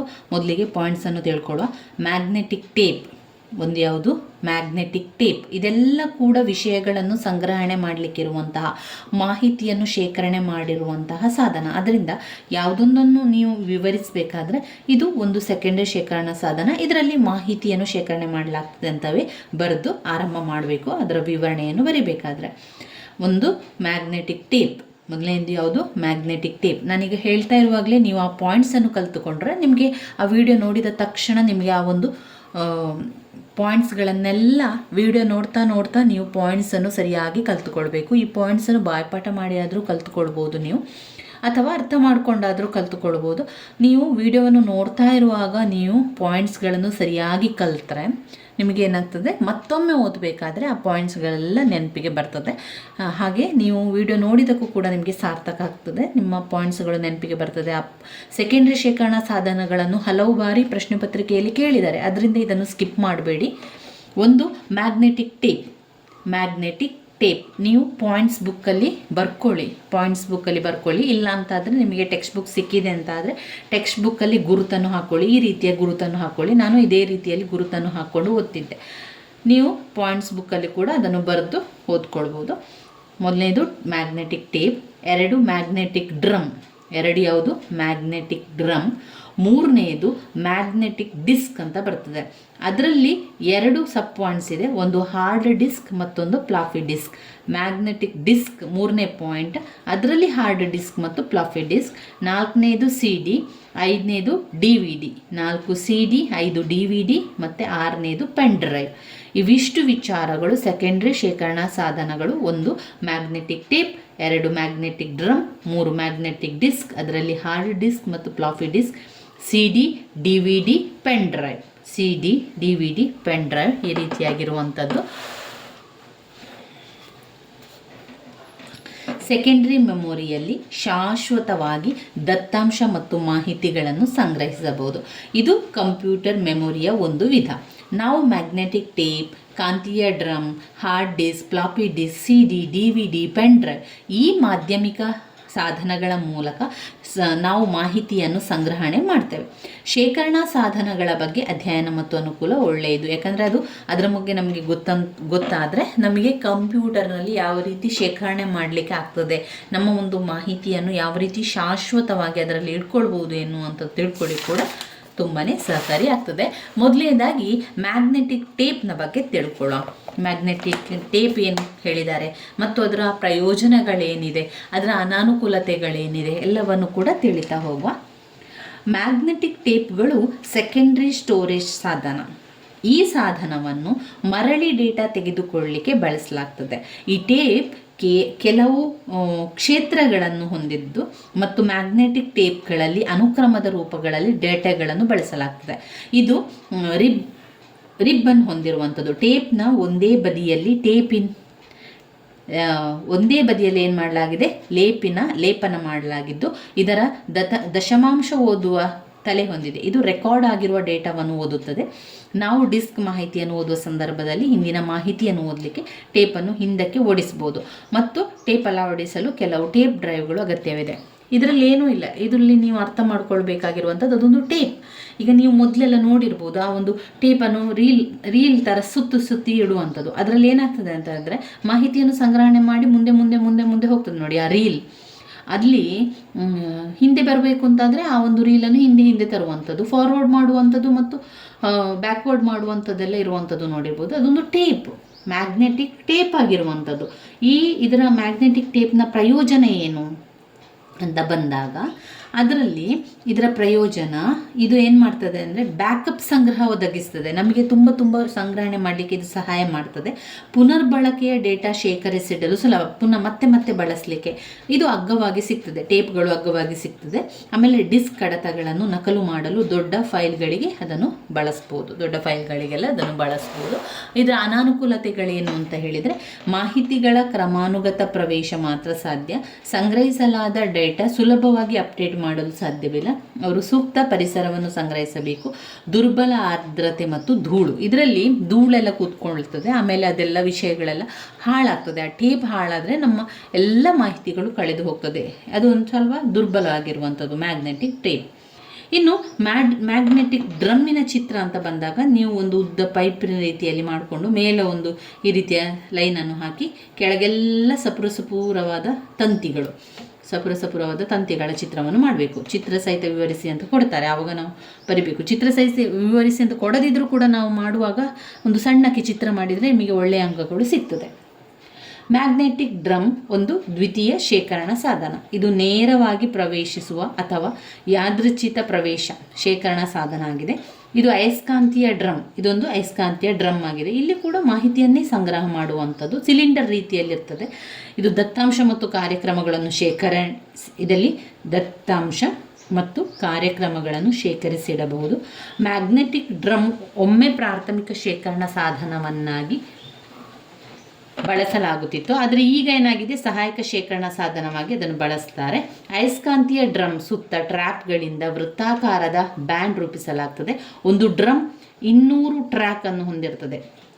3000 RPM ವೇಗದಲ್ಲಿ ಅದು ತಿರುಗ್ತದೆ. ಸಾಧನದ ಓದಲು ಬರೆಯಲು ಇರುವ ಹೆಡ್ ಬರಹ ಕಾರ್ಯಾಚರಣೆಯ ಸಂದರ್ಭದಲ್ಲಿ ಡ್ರಮ್ ಮೇಲಿನ ಕಾಂತೀಯ ಕಲೆಗಳು ಉಂಟು ಮಾಡುತ್ತದೆ ಮತ್ತು ಓದಲು ಕಾರ್ಯಾಚರಣೆಯ ಸಂದರ್ಭದಲ್ಲಿ ಈ ತಾಣಗಳನ್ನು ಗ್ರಹಿಸಬಲ್ಲದು. ಈ ಕ್ರಿಯೆಯು ಮ್ಯಾಗ್ನೆಟಿಕ್ ಟೇಪ್ ಅಥವಾ ಡಿಸ್ಕ್ ಡ್ರೈವ್ ಅನ್ನು ಹೋಲುತ್ತದೆ. ಇದರ ಬಗ್ಗೆ ನೀವು ಹೆಚ್ಚಾಗಿ ತಲೆ ಕೆಡಿಸ್ಕೊಳ್ಬೇಕು ಅಂತ ಇಲ್ಲ, ನಿಮಗೆ ಗೊತ್ತಿರಬೇಕು. ಇದು ದ್ವಿತೀಯ ಶೇಖರಣಾ ಸಾಧನ. ಇದರಲ್ಲಿ ತುಂಬಾ ವಿಷಯಗಳನ್ನು ಶೇಖರಿಸಬಹುದು. ದತ್ತಾಂಶ ಮತ್ತು ಕಾರ್ಯಕ್ರಮಗಳನ್ನು ಇದರಲ್ಲಿ ಶೇಖರಿಸಬಹುದು. ಇದು ಅಯಸ್ಕಾಂತೀಯ ಡ್ರಮ್ ಆಗಿರ್ತದೆ. ಇದು ಪ್ರಾಥಮಿಕ ಶೇಖರಣಾ ಸಾಧನಗಳನ್ನಾಗಿ ಕೂಡ ಇದನ್ನು ಬಳಸ್ತೇವೆ. ಈ ರೀತಿಯಾಗೆಲ್ಲ ಸ್ವಲ್ಪ ನೆನಪಲ್ಲಿಟ್ಕೊಳ್ಳಿ. ಇದು ಶಾಶ್ವತವಾಗಿ ಜೋಡಿಸಲಾಗಿರುವಂಥದ್ದು. ಇದು ತಾತ್ಕಾಲಿಕವಾಗಿರುವಂಥ ಒಂದು ಡ್ರಮ್ ಅಲ್ಲ, ಶಾಶ್ವತವಾಗಿರುವಂಥದ್ದನ್ನು ನೆನಪಲ್ಲಿಟ್ಕೊಳ್ಳಿ. ಇನ್ನು ಬರುವಂಥದ್ದು ಹಾರ್ಡ್ ಡಿಸ್ಕ್. ಹಾರ್ಡ್ ಡಿಸ್ಕ್ ಅಂದರೆ ಏನು? ಹಾರ್ಡ್ ಡಿಸ್ಕಲ್ಲಿ ಹಾಕುವುದು ಅಂತ ನೀವೆಲ್ಲ ಹೇಳೋದು ಕೇಳಿದ್ದೀರಾ, ಅಥವಾ ಕಂಪ್ಯೂಟರ್ನಲ್ಲಿ ಕೆಲಸ ಮಾಡುವವರಿಗಾದರೆ ಇದೆಲ್ಲ ಏನೂ ಕೂಡ ಕಷ್ಟ ಇಲ್ಲ. ಯಾಕಂದರೆ ಹಾರ್ಡ್ ಡಿಸ್ಕಲ್ಲಿ ಹಾಕುವಂಥದ್ದು, ವಿಚಾರಗಳನ್ನು ಹಾರ್ಡ್ ಡಿಸ್ಕಲ್ಲಿ ಹಾಕುವಂಥದ್ದು, ಸಾಫ್ಟ್ ಡಿಸ್ಕಲ್ಲಿ ಹಾಕುವಂಥದ್ದು, ಇದೆಲ್ಲ ಗೊತ್ತೇ ಇರುವಂಥದ್ದು. ಹಾರ್ಡ್ ಡಿಸ್ಕ್ಗಳನ್ನು ಸಾಮಾನ್ಯವಾಗಿ ಕಾರ್ಯಕ್ರಮಗಳು ಮತ್ತು ದತ್ತಾಂಶವನ್ನು ಶೇಖರಿಸಿಡಲು ಕಂಪ್ಯೂಟರ್ನ ಒಳಗೆ ಕಾಣಬಹುದು. ಅವರು ಹೆಚ್ಚು ಅಗ್ಗದ ಮತ್ತು ಹೆಚ್ಚಿನ ಕಂಪೆನಿಗಳು ವಿಷಯಗಳನ್ನು ಬ್ಯಾಕಪ್ ಮಾಡಲು ಬಳಸ್ತಾರೆ. ಹಾರ್ಡ್ ಡಿಸ್ಕ್ಗಳು ತುಂಬ ಸಣ್ಣಗಿದ್ದು, ಅಂದರೆ ಈ ಹಾರ್ಡ್ ಡಿಸ್ಕ್ ಏನಾಗಿರ್ತದೆ ಅಂದರೆ ತುಂಬಾ ಇದರಲ್ಲಿ ಸಂಗ್ರಹಿಸ್ಬೋದು. ಈಗ ನಾವು ಫೋಟೋಸ್ಗಳನ್ನೆಲ್ಲ ಹಾರ್ಡ್ ಡಿಸ್ಕಲ್ಲಿ ಹಾಕಿಟ್ರೆ ಶಾಶ್ವತವಾಗಿರ್ತದೆ. ಅದರ ಜೊತೆಗೆ ಏನು ಕೂಡ ತೊಂದರೆ ಆಗೋದಿಲ್ಲ, ಹಾಳಾಗೋದಿಲ್ಲ, ಮತ್ತು ಹೆಚ್ಚು ವಿಷಯಗಳು ಅದರಲ್ಲಿ ಸಂಗ್ರಹಣೆ ಮಾಡಲಿಕ್ಕೆ ಸಾಧ್ಯ ಆಗ್ತದೆ. ಫೋಟೋಗಳೆಲ್ಲ ತುಂಬ ಇದ್ದರೆ, ವೀಡಿಯೋಸ್ಗಳೆಲ್ಲ ಇದ್ದರೆ ಹಾರ್ಡ್ ಡಿಸ್ಕಲ್ಲಿ ಆಗಿಟ್ಟರೆ ಅಲ್ಲೇ ಇರ್ತದೆ ಎನ್ನುವಂಥದ್ದು. ಹಾರ್ಡ್ ಡಿಸ್ಕ್ಗಳು ತುಂಬ ಸಣ್ಣಗಿದ್ದು ಕೆಲವು ಡಿಸ್ಕ್ಗಳನ್ನು ನಿಮ್ಮ ಹೆಬ್ಬೆರಳುಗಳಷ್ಟಿರುತ್ತದೆ. ವಾಣಿಜ್ಯ ಡಿಸ್ಕ್ ಸಾಮರ್ಥ್ಯ ಬಳಕೆದಾರರು ಓದಲು ಮತ್ತು ಬರೆಯಲು 4 ಟೆರಾಬೈಟ್ಗಳವರೆಗೆ ಅವಕಾಶವನ್ನು ಕಲ್ಪಿಸುತ್ತದೆ. ಇನ್ನು ಫ್ಲ್ಯಾಟರ್ನ 1 ಅಥವಾ 2 ಕಡೆ ಡೇಟಾ ಸಂಗ್ರಹಿಸಲು ಕಾಂತೀಯ ವಲಯವಿರುತ್ತದೆ. ಇವು ಸುತ್ತುತ್ತಿರುತ್ತದೆ. ಹೆಡ್, ಇದು ಪ್ಲ್ಯಾಟರ್ನಿಂದ ಅಯಸ್ಕಾಂತೀಯ ದಶಮಾಂಶ ನೋಡಿ ಈ ರೀತಿಯಾಗಿ ಸುತ್ತುವಂಥದ್ದು. ಇದೊಂದು ಬಾಕ್ಸ್ ರೀತಿಯಲ್ಲಿ, ಬಾಕ್ಸ್ನ ಮೇಲೆ ನಾವು CD-ಯನ್ನು ಸೆಟ್ ಮಾಡುವಂಥದ್ದು, ಅಲ್ಲೇ ಅದು ತಿರುಗುವಂಥದ್ದು. ಡೇಟಾ ಪ್ರತಿ ಪ್ಲಾಟರ್ನ ಮೇಲಿನ ಮತ್ತು ಕೆಳಗಿನಿಂದ ಕೂಡ ಓದಬಹುದು. ಚಾಲಕ ಆರ್ಮ್, ಡೇಟಾವನ್ನು ಓದಲು ಮತ್ತು ನಿರ್ದಿಷ್ಟ ಜಾಗದಲ್ಲಿ ಬರೆಯಲು ಮತ್ತು ಯಾದೃಚ್ಛಿಕ ರೀತಿಯಲ್ಲಿ ಡೇಟಾವನ್ನು ಪ್ರವೇಶಿಸಲು ಇದರಿಂದ ಸಾಧ್ಯ. ಡಿಸ್ಕ್ ಹೊರಗೆ ಒಳಗೆ ಹೆಡ್ಗಳು ಚಲಿಸಲು ಬಳಸಲಾಗ್ತದೆ. ನೀವು ಸಂಪೂರ್ಣ ಡಿಸ್ಕ್ ಓದುವ ಅಗತ್ಯ ಇಲ್ಲ. ನಿರ್ದಿಷ್ಟ ಜಾಗಕ್ಕೆ ಜಿಗಿತವನ್ನು ಮಾಡಬಹುದು. ಸೀಕ್ ಸಮಯ ಬಹಳ ಕಡಿಮೆ ಇರ್ತದೆ. ಪವರ್ ಕನೆಕ್ಟರ್, ಪ್ಲ್ಯಾಟರ್ಗಳು ತಿರುಗಲು ಮತ್ತು ಹೆಡ್ ಚಲಿಸಲು ವಿದ್ಯುತ್ ಒದಗಿಸುತ್ತದೆ. IDI ಕನೆಕ್ಟರ್ ಪ್ಲ್ಯಾಟರ್ಗಳಿಗೆ ದತ್ತಾಂಶ ವರ್ಗಾವಣೆಯನ್ನು ಕೂಡ ಮಾಡಲಿಕ್ಕೆ ಬೇಕು. ಹಾರ್ಡ್ ಡಿಸ್ಕ್ ಆಪರೇಟ್, ಒಂದು ಹಾರ್ಡ್ ಡಿಸ್ಕ್ ಡ್ರೈವ್ ತಿರುಗುವ ಡಿಸ್ಕ್ಗಳು ಮತ್ತು ಹೆಡ್ ಒಳಗೊಂಡಿರ್ತದೆ. ಡೇಟಾವನ್ನು ಟ್ರ್ಯಾಕ್ ಮತ್ತು ಸೆಕ್ಟರ್ಗಳಲ್ಲಿ ಶೇಖರಿಸುತ್ತದೆ. ಹಾರ್ಡ್ ಡಿಸ್ಕ್ ಡ್ರೈವ್ ಸಾಮಾನ್ಯವಾಗಿ ಪರಸ್ಪರ ಮೇಲೆ ಜೋಡಿಸಲಾದ ಫ್ಲ್ಯಾಟರ್ಗಳನ್ನು ಹೊಂದಿದ್ದು 2 ಬದಿ ಮೇಲೆ ಡೇಟಾ ಹೊಂದಿದೆ. ಪ್ರತಿ ಫ್ಲ್ಯಾಟರ್ಗಳ ಪ್ರತಿ ಬದಿಯಲ್ಲಿ ಜೋಡಿಸಿದ ಟ್ರ್ಯಾಕ್ಗಳ ಒಟ್ಟಿಗೆ ಸಿಲಿಂಡರ್, ಅದರಲ್ಲಿ ಒಂದು ಸಿಲಿಂಡರ್ ಮಾಡ್ತದೆ. ಇನ್ನು ಇದರ ಪ್ರಯೋಜನಗಳು ಅಂತ ಬಂದಾಗ, ಹೆಚ್ಚಿನ ವೇಗದಲ್ಲಿ ದತ್ತಾಂಶ ಪತ್ತೆ ಮಾಡ್ತದೆ, ಹೆಚ್ಚು ಶೇಖರಣೆ ಸಾಮರ್ಥ್ಯ ಹೊಂದಿದೆ, ಹೆಚ್ಚು ಶೇಖರಣಾ ವಿಶ್ವಾಸಾರ್ಹವಾಗಿದೆ, ಯಾದೃಚ್ಛಿಕ ಡೇಟಾ ಪ್ರವೇಶವನ್ನು ಒದಗಿಸ್ತದೆ. ಅನಾನುಕೂಲತೆಗಳು ಅತ್ಯಂತ ಸೂಕ್ಷ್ಮ, ಪೋರ್ಟಬಲ್ ಅಲ್ಲ. ಇದು ಸುಲಭವಾಗಿ ತೊಡಕುಗಳು ಇಲ್ಲದೆ ಸ್ಥಳದಿಂದ ಸ್ಥಳಕ್ಕೆ ತೆರಳಿದರೂ ಸಾಧ್ಯವಿಲ್ಲ. ಹೆಡ್ ಕುಸಿತ ಸಂಭವಿಸಬಹುದು. ಇನ್ನು ಬರುವಂಥದ್ದು ಫ್ಲಾಫಿ ಡಿಸ್ಕ್. ಫ್ಲಾಫಿ ಡಿಸ್ಕ್ ಎರಡನೆಯ ಸಂಗ್ರಹ ಸಾಧನ. ಇದು ಕಾಂತೀಯ ಕಣಗಳ ಆವರಿಸಿದ ಪ್ಲಾಸ್ಟಿಕ್ ವಸ್ತುಗಳ ಒಂದು ವೃತ್ತಾಕಾರದ ತುಣುಕು. ಈ ತೆಳುವಾದ ಪ್ಲಾಸ್ಟಿಕ್ ಹಾಳೆಯನ್ನು ಸಂಗ್ರಹಿಸಿದ ಸೂಕ್ಷ್ಮ ದತ್ತಾಂಶಗಳು ಹಾಳಾಗದಂತೆ ತಡೆಗಟ್ಟಲು ಪ್ಲಾಸ್ಟಿಕ್ ಕವರ್ ಹೊರಗಿನಿಂದ ರಕ್ಷಿಸಲಾಗಿದೆ.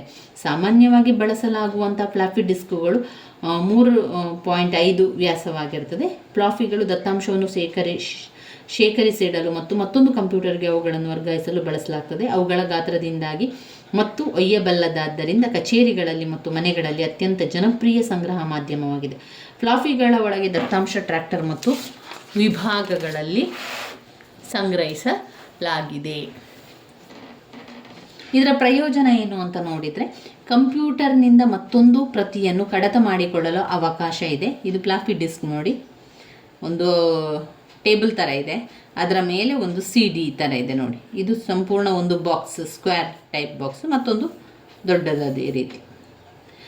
ಸಾಕಷ್ಟು ಅಗ್ಗವಾಗಿದೆ, ವ್ಯಾಪಕವಾಗಿ ಬಳಸಲಾಗ್ತದೆ, ಲಘು ಅಥವಾ ತೂಕ, ಪೋರ್ಟಬಲ್, ಯಾದೃಚ್ಛಿಕ ಡೇಟಾ ಪ್ರವೇಶ ಒದಗಿಸುತ್ತದೆ. ಇನ್ನು ಅನಾನುಕೂಲತೆಗಳನ್ನು ನೋಡಿದರೆ, ಸೀಮಿತ ಸಾಮರ್ಥ್ಯವನ್ನು ಹೊಂದಿರುತ್ತದೆ, ಕೊಳಕಾಗುವ ಸಾಧ್ಯತೆ ಇದೆ, ವೈರಸ್ಗಳ ಹಾವಳಿ ಇದಕ್ಕೆ ಹೆಚ್ಚಾಗ್ತದೆ, ಡೇಟಾ ಪ್ರವೇಶ ತುಲನಾತ್ಮಕವಾಗಿ ನಿಧಾನವಾಗಿದೆ, ಡೇಟಾ ಸುಲಭವಾಗಿ ಹಾನಿಯಾಗುತ್ತದೆ.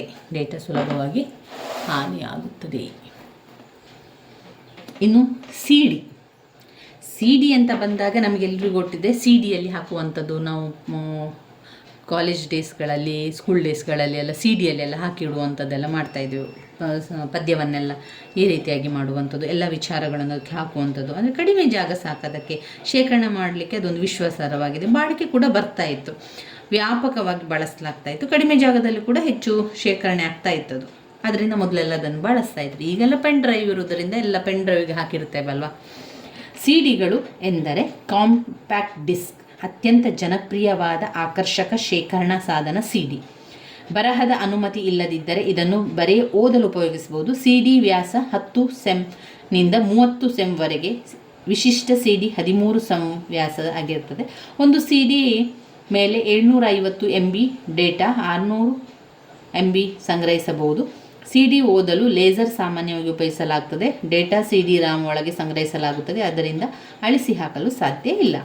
ಇತ್ತೀಚೆಗೆ ಬರೆಯಬಹುದಾದ CD ಸಹ ಮಾರುಕಟ್ಟೆಯಲ್ಲಿ ಪರಿಚಯಿಸಲ್ಪಟ್ಟಿದೆ. ಒಂದು CD ಓದಲು ಅಥವಾ ಬರೆಯಲು ವೇಗ ಸರಾಸರಿ 125 ಮಿಲಿಸೆಕೆಂಡುಗಳು ಆಗಿದೆಯಂತೆ.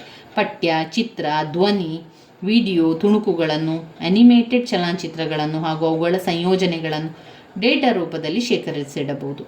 CD ಡ್ರೈವ್ ಹೆಚ್ಚಾಗಿ ಬ್ಯಾಕಪ್ ಇರಿಸಿಕೊಳ್ಳಲು ಮತ್ತು ಡೇಟಾವನ್ನು ಓದಲು ಬಳಸಲಾಗ್ತದೆ.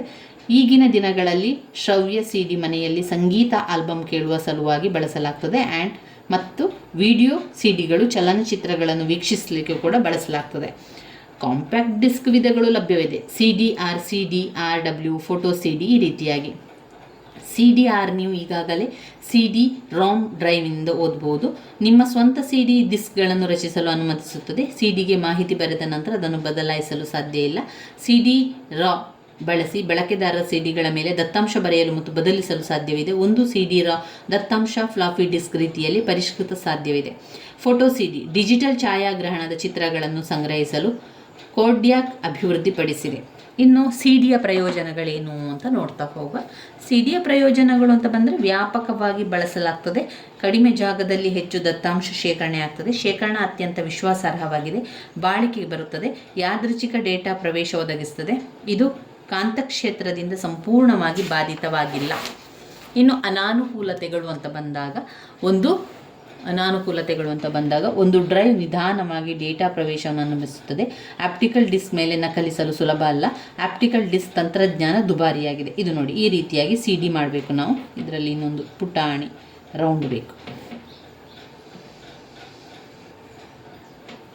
ಈ ರೀತಿಯಾಗಿ ಮಾಡಿ, ಒಂದು ಈ ರೀತಿ, ಅದಾದ ಮೇಲೆ ಮತ್ತೊಂದು, ಅದಾದ ಮೇಲೆ ಮತ್ತೊಂದು, ಇದರಲ್ಲಿ ಫುಲ್ಲು ಈ ರೀತಿ ಬರಬೇಕು.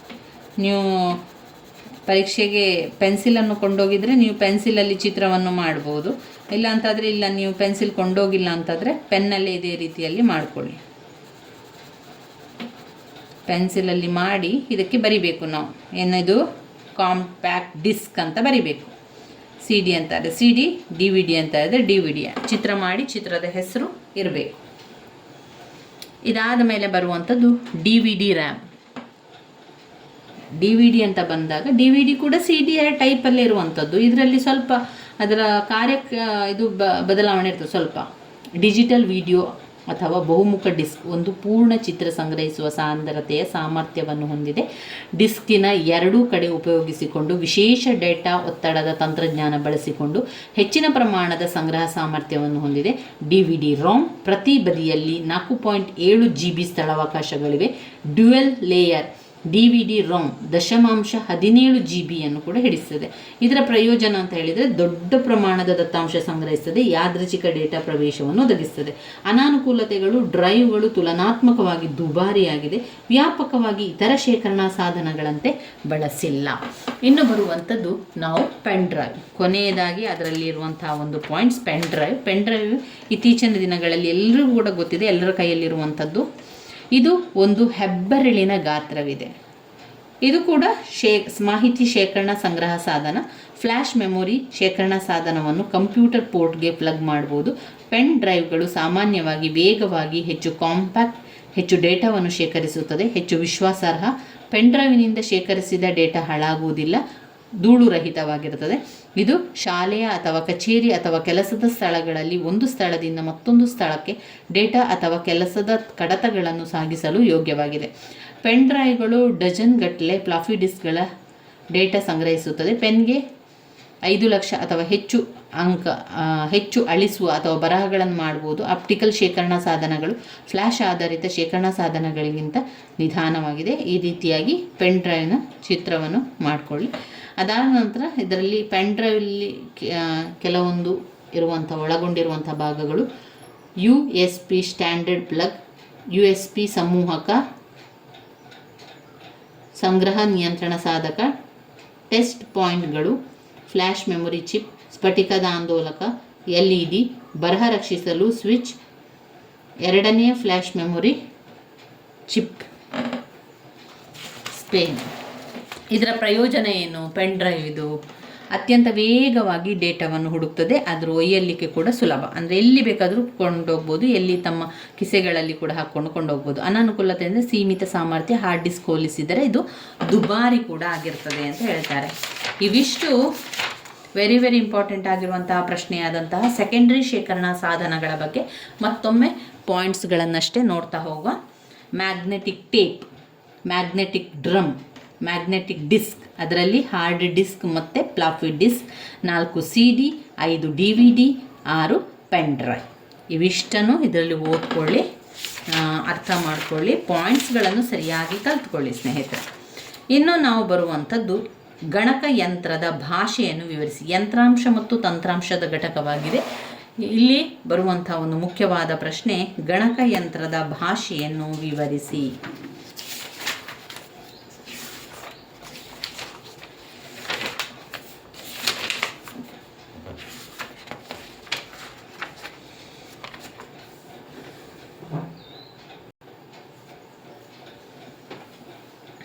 ಗಣಕಯಂತ್ರದ ಭಾಷೆಯನ್ನು ವಿವರಿಸಿ.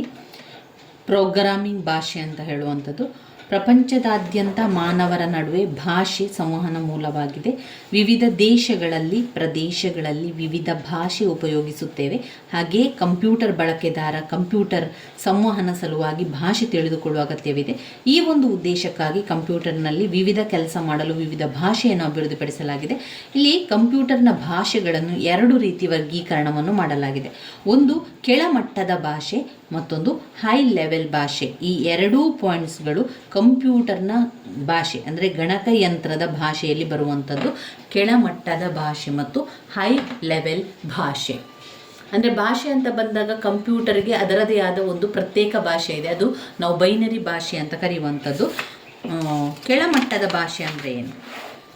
ಕೆಳಮಟ್ಟದ ಭಾಷೆ ಅಂತ ಹೇಳಿದಾಗ ಕಡಿಮೆ ಮಟ್ಟದ ಕಂಪ್ಯೂಟರ್ ಭಾಷೆಗಳು ಯಂತ್ರ ಸಂಕೇತಗಳು ಅಥವಾ ಅದನ್ನೇ ಸನಿಹವಾಗಿದೆ. ಕಂಪ್ಯೂಟರ್ ಉನ್ನತ ಮಟ್ಟದ ಭಾಷೆ ಅಥವಾ ಇಂಗ್ಲಿಷ್ ಸೂಚನೆಗಳನ್ನು ಅರ್ಥ ಮಾಡಿಕೊಳ್ಳಲು ಸಾಧ್ಯವಿಲ್ಲ. ಇದರ ಭಾಷೆಯನ್ನು 0 ಮತ್ತು 1 ಮಾತ್ರ ಕಂಪ್ಯೂಟರ್ನ ಭಾಷೆ. 0, 1 ಮಾತ್ರ ಅರ್ಥ ಮಾಡಿಕೊಳ್ಳುತ್ತದೆ. ಅದರಿಂದ 0, 1 ಯಂತ್ರದ ಭಾಷೆ ಅಂತ ಕರೆಯುವಂಥದ್ದು. ಕೆಳಮಟ್ಟದ ಭಾಷೆಗಳಲ್ಲಿ 2 ವಿಧ, ಒಂದು ಯಂತ್ರದ ಭಾಷೆ ಮತ್ತು ಅಸೆಂಬ್ಲಿ ಭಾಷೆ. ಯಂತ್ರದ ಭಾಷೆ ಮತ್ತು ಅಸೆಂಬ್ಲಿ ಭಾಷೆ. ಯಂತ್ರದ ಭಾಷೆ ಅಂದರೆ ಏನು? ಇದು ಕಡಿಮೆ ಮತ್ತು ಅತ್ಯಂತ ಪ್ರಾಥಮಿಕ ಹಂತದ ಪ್ರೋಗ್ರಾಮಿಂಗ್ ಭಾಷೆ ಮತ್ತು ಮೊದಲ ಅಭಿವೃದ್ಧಿಪಡಿಸಿದ ಪ್ರೋಗ್ರಾಮಿಂಗ್ ಭಾಷೆ. ಯಂತ್ರ ಭಾಷೆ ಮೂಲತಃ ಕಂಪ್ಯೂಟರ್ ಅರ್ಥ ಮಾಡಿಕೊಳ್ಳಬಲ್ಲ ಏಕೈಕ ಭಾಷೆ. ವಾಸ್ತವವಾಗಿ ತಯಾರಕರು ಒಂದು ಬೈನರಿ ಅಂಕೆಗಳನ್ನು ಅಂದರೆ ಬೀಟ್ಸ್ ಒಂದು ಸ್ಟ್ರಿಂಗ್ ಮೂಲಕ ಕಂಪ್ಯೂಟರ್ನ ಒಳಗೆ ನಿರೂಪಿಸಿರುತ್ತಾರೆ. ಯಂತ್ರದ ಭಾಷೆ ಲಾಭಗಳು: ಇದು ಕಂಪ್ಯೂಟರನ್ನು ವೇಗವಾಗಿ ಹಾಗೂ ಸಮರ್ಥವಾಗಿ ಬಳಕೆ ಮಾಡಲು ಸಹಾಯ ಮಾಡುತ್ತದೆ. 2, ನೇರವಾಗಿ ಕಂಪ್ಯೂಟರ್ ಅರ್ಥ ಮಾಡಿಕೊಳ್ಳುತ್ತದೆ. ಕೋಡ್ ಭಾಷಾಂತರಿಸಲು ಯಾವುದೇ ಭಾಷಾಂತರದ ಅಗತ್ಯವಿಲ್ಲ. ಯಂತ್ರದ ಭಾಷೆಯ ಅನಾನುಕೂಲತೆಗಳೇನು ಅಂತ ಬಂದಾಗ, ಎಲ್ಲ ಕಾರ್ಯಾಚರಣೆ ಸಂಕೇತಗಳನ್ನು ನೆನಪಿನಲ್ಲಿಡಬೇಕು, ಎಲ್ಲ ಮೆಮೊರಿ ವಿಳಾಸಗಳನ್ನು ನೆನಪಿನಲ್ಲಿಡಬೇಕು. ದೋಷಗಳನ್ನು ಪತ್ತೆ ಮಾಡುವುದು ಕಷ್ಟ. ಯಾವುದರಲ್ಲಿ? ಯಂತ್ರದ ಭಾಷೆಯಲ್ಲಿ. ಇದು ಯಂತ್ರ ಅವಲಂಬಿತ. ಕಂಪ್ಯೂಟರ್ ಕೇವಲ ಒಂದು ರೀತಿಯ ಯಂತ್ರ ಭಾಷೆ ಮಾತ್ರ ಬಳಸಲಾಗ್ತದೆ. ಇನ್ನು ಬರುವಂಥದ್ದು ಯಂತ್ರ ಭಾಷೆ ಮತ್ತು ಅಸೆಂಬ್ಲಿ ಭಾಷೆಯಲ್ಲಿ ಅಸೆಂಬ್ಲಿ ಭಾಷೆ. ಇದು ಯಂತ್ರ ಭಾಷೆಯ ಅನೇಕ ಅನಾನುಕೂಲತೆಗಳನ್ನು ಸರಿಪಡಿಸಲು ಅಭಿವೃದ್ಧಿಪಡಿಸಲಾಗಿದೆ. ಕಾರ್ಯಾಚರಣೆ ಸಂಕೇತಗಳು ಮತ್ತು ಆಪರೆಂಡ್ಸ್ಗಳು 0 ಮತ್ತು 1 ಬದಲಿಗೆ ಸಂಯುಕ್ತಾಕ್ಷರ ಸಂಕೇತಗಳ ರೂಪದಲ್ಲಿ ನೀಡಲಾಗ್ತದೆ. ಈ ಸಂಖ್ಯಾಯುಕ್ತ ಚಿಹ್ನೆಗಳನ್ನು ನೆನಪಿನ ಸಂಕೇತಗಳು ಎಂದು ಕರೆಯಲಾಗ್ತದೆ ಮತ್ತು ಒಂದು ಅಕ್ಷರ ಸಂಖ್ಯಾಯುಕ್ತ ಚಿಹ್ನೆ ಗರಿಷ್ಠ 5 ಅಕ್ಷರದವರೆಗೆ ಹೊಂದಬಹುದು. ಉದಾಹರಣೆಗೆ ADD ಅಂದರೆ ಕೂಡುವುದು, SUB ಅಂದರೆ ಕಳೆಯುವುದು ಇತ್ಯಾದಿ. ಈ ಭಾಷೆ ಅತ್ಯಂತ ಕಷ್ಟ ಮತ್ತು ಅಭ್ಯಾಸಕ್ಕೆ ಬಹಳಷ್ಟು ಅಗತ್ಯವಿದೆ. ಇದು ಅಸೆಂಬ್ಲಿ ಭಾಷೆಯ ಬಗ್ಗೆ. ಅಷ್ಟೇ ಅಲ್ಲದೆ ಇಂಗ್ಲಿಷ್ ಭಾಷೆಯ ಬೆಂಬಲ ನೀಡಲಾಗ್ತದೆ. ಭಾಷೆ ಮುಖ್ಯವಾಗಿ ಕಂಪೈಲರ್ ಹೊಂದಾಣಿಕೆ ಮಾಡ್ತದೆ. ಅಸೆಂಬ್ಲಿ ಲ್ಯಾಂಗ್ವೇಜ್ ಸೂಚನೆಗಳನ್ನು ಭಾಷೆ ಅನುವಾದಕಗಳು ಕಂಪ್ಯೂಟರ್ ಕಾರ್ಯಗತಗೊಳಿಸಲು ಯಂತ್ರ ಸಂಕೇತಗಳಾಗಿ ಪರಿವರ್ತಿಸಲಾಗ್ತದೆ. ಅಸೆಂಬ್ಲಿ ಭಾಷೆಯ ಪ್ರಯೋಜನಗಳೇನು ಅಂತ ಹೇಳಿದರೆ, ಇದು ಯಂತ್ರ ಭಾಷೆಗೆ ಹೋಲಿಸಿದರೆ ಅರ್ಥ ಮಾಡಿಕೊಳ್ಳಲು ಹಾಗೂ ಬಳಸಲು ಸುಲಭ. ದೋಷಗಳನ್ನು ಪತ್ತೆ ಮಾಡುವುದು ಸುಲಭ. ಈ ಸೂಚನೆಗಳನ್ನು ಸುಲಭವಾಗಿ ಬದಲಾಯಿಸಬಹುದು. ಇನ್ನು ಅಸೆಂಬ್ಲಿ ಭಾಷೆ ಅನಾನುಕೂಲತೆಗಳೇನು ಅಂತ ಹೇಳಿದರೆ, ಯಂತ್ರದ ಭಾಷೆ ಹಾಗೆ ಇದು ಯಂತ್ರ ಅವಲಂಬಿತ. ಇದು ಯಂತ್ರ ಅವಲಂಬಿತವಾದುದರಿಂದ ಪ್ರೋಗ್ರಾಮ್ಗೆ ಯಂತ್ರಾಂಶದ ಜ್ಞಾನ ಇರಬೇಕು. ಪ್ರೋಗ್ರಾಮ್ಗೆ ಯಂತ್ರಾಂಶದ ಜ್ಞಾನ ಇರಬೇಕು. ಇನ್ನು ಇದರಲ್ಲಿ ಏನಾಯಿತು? ಕೆಳಮಟ್ಟದ ಭಾಷೆ ಆಯಿತು. ನಮಗೆ ಕೆಳಮಟ್ಟದ ಭಾಷೆ ಮತ್ತೊಮ್ಮೆ ನೋಡುವ. ಕೆಳಮಟ್ಟದ ಭಾಷೆಯಲ್ಲಿ 2 ವಿಧ: ಯಂತ್ರದ ಭಾಷೆ ಮತ್ತು ಅಸೆಂಬ್ಲಿ ಭಾಷೆ. ಯಂತ್ರದ ಭಾಷೆಯನ್ನು ತಿಳ್ಕೊಂಡೆವು, ಹಾಗೆ ಅಸೆಂಬ್ಲಿ ಭಾಷೆಯನ್ನು ತಿಳ್ಕೊಂಡು ಅದರ ಅನುಕೂಲತೆ ಮತ್ತು ಅನಾನುಕೂಲತೆಯನ್ನು ತಿಳ್ಕೊಂಡೆವು. ಇನ್ನು 2ನೇ ಪಾಯಿಂಟ್, ಉನ್ನತ ಮಟ್ಟದ ಭಾಷೆ ಅಂದರೆ ಹೈ ಲೆವೆಲ್ ಭಾಷೆ, ಕಂಪ್ಯೂಟರ್ನ ಉನ್ನತ ಮಟ್ಟದ ಭಾಷೆ. ಉನ್ನತ ಮಟ್ಟದ ಕಂಪ್ಯೂಟರ್ ಭಾಷೆಗಳು ಇಂಗ್ಲಿಷ್ ಭಾಷೆಯ ಹತ್ತಿರದ ಮಾದರಿಯಾಗಿರುತ್ತದೆ. ಜನರು ಸುಲಭವಾಗಿ ತಮ್ಮ ಪರಿಸರ ಭಾಷೆಯಲ್ಲಿ ಕಾರ್ಯಕ್ರಮಗಳನ್ನು ಬರೆಯಲು ಸಾಧ್ಯ. ಉನ್ನತ ಮಟ್ಟದ ಭಾಷೆಗಳು ನೆನಪಿನ ಸಂಕೇತಗಳ ಬದಲಿಗೆ ಮೂಲತಃ ಇಂಗ್ಲಿಷ್ ಪದಗಳು ಅಥವಾ ಗಣಿತ ಸಂಕೇತಗಳನ್ನು ಬಳಸಲಾಗ್ತದೆ.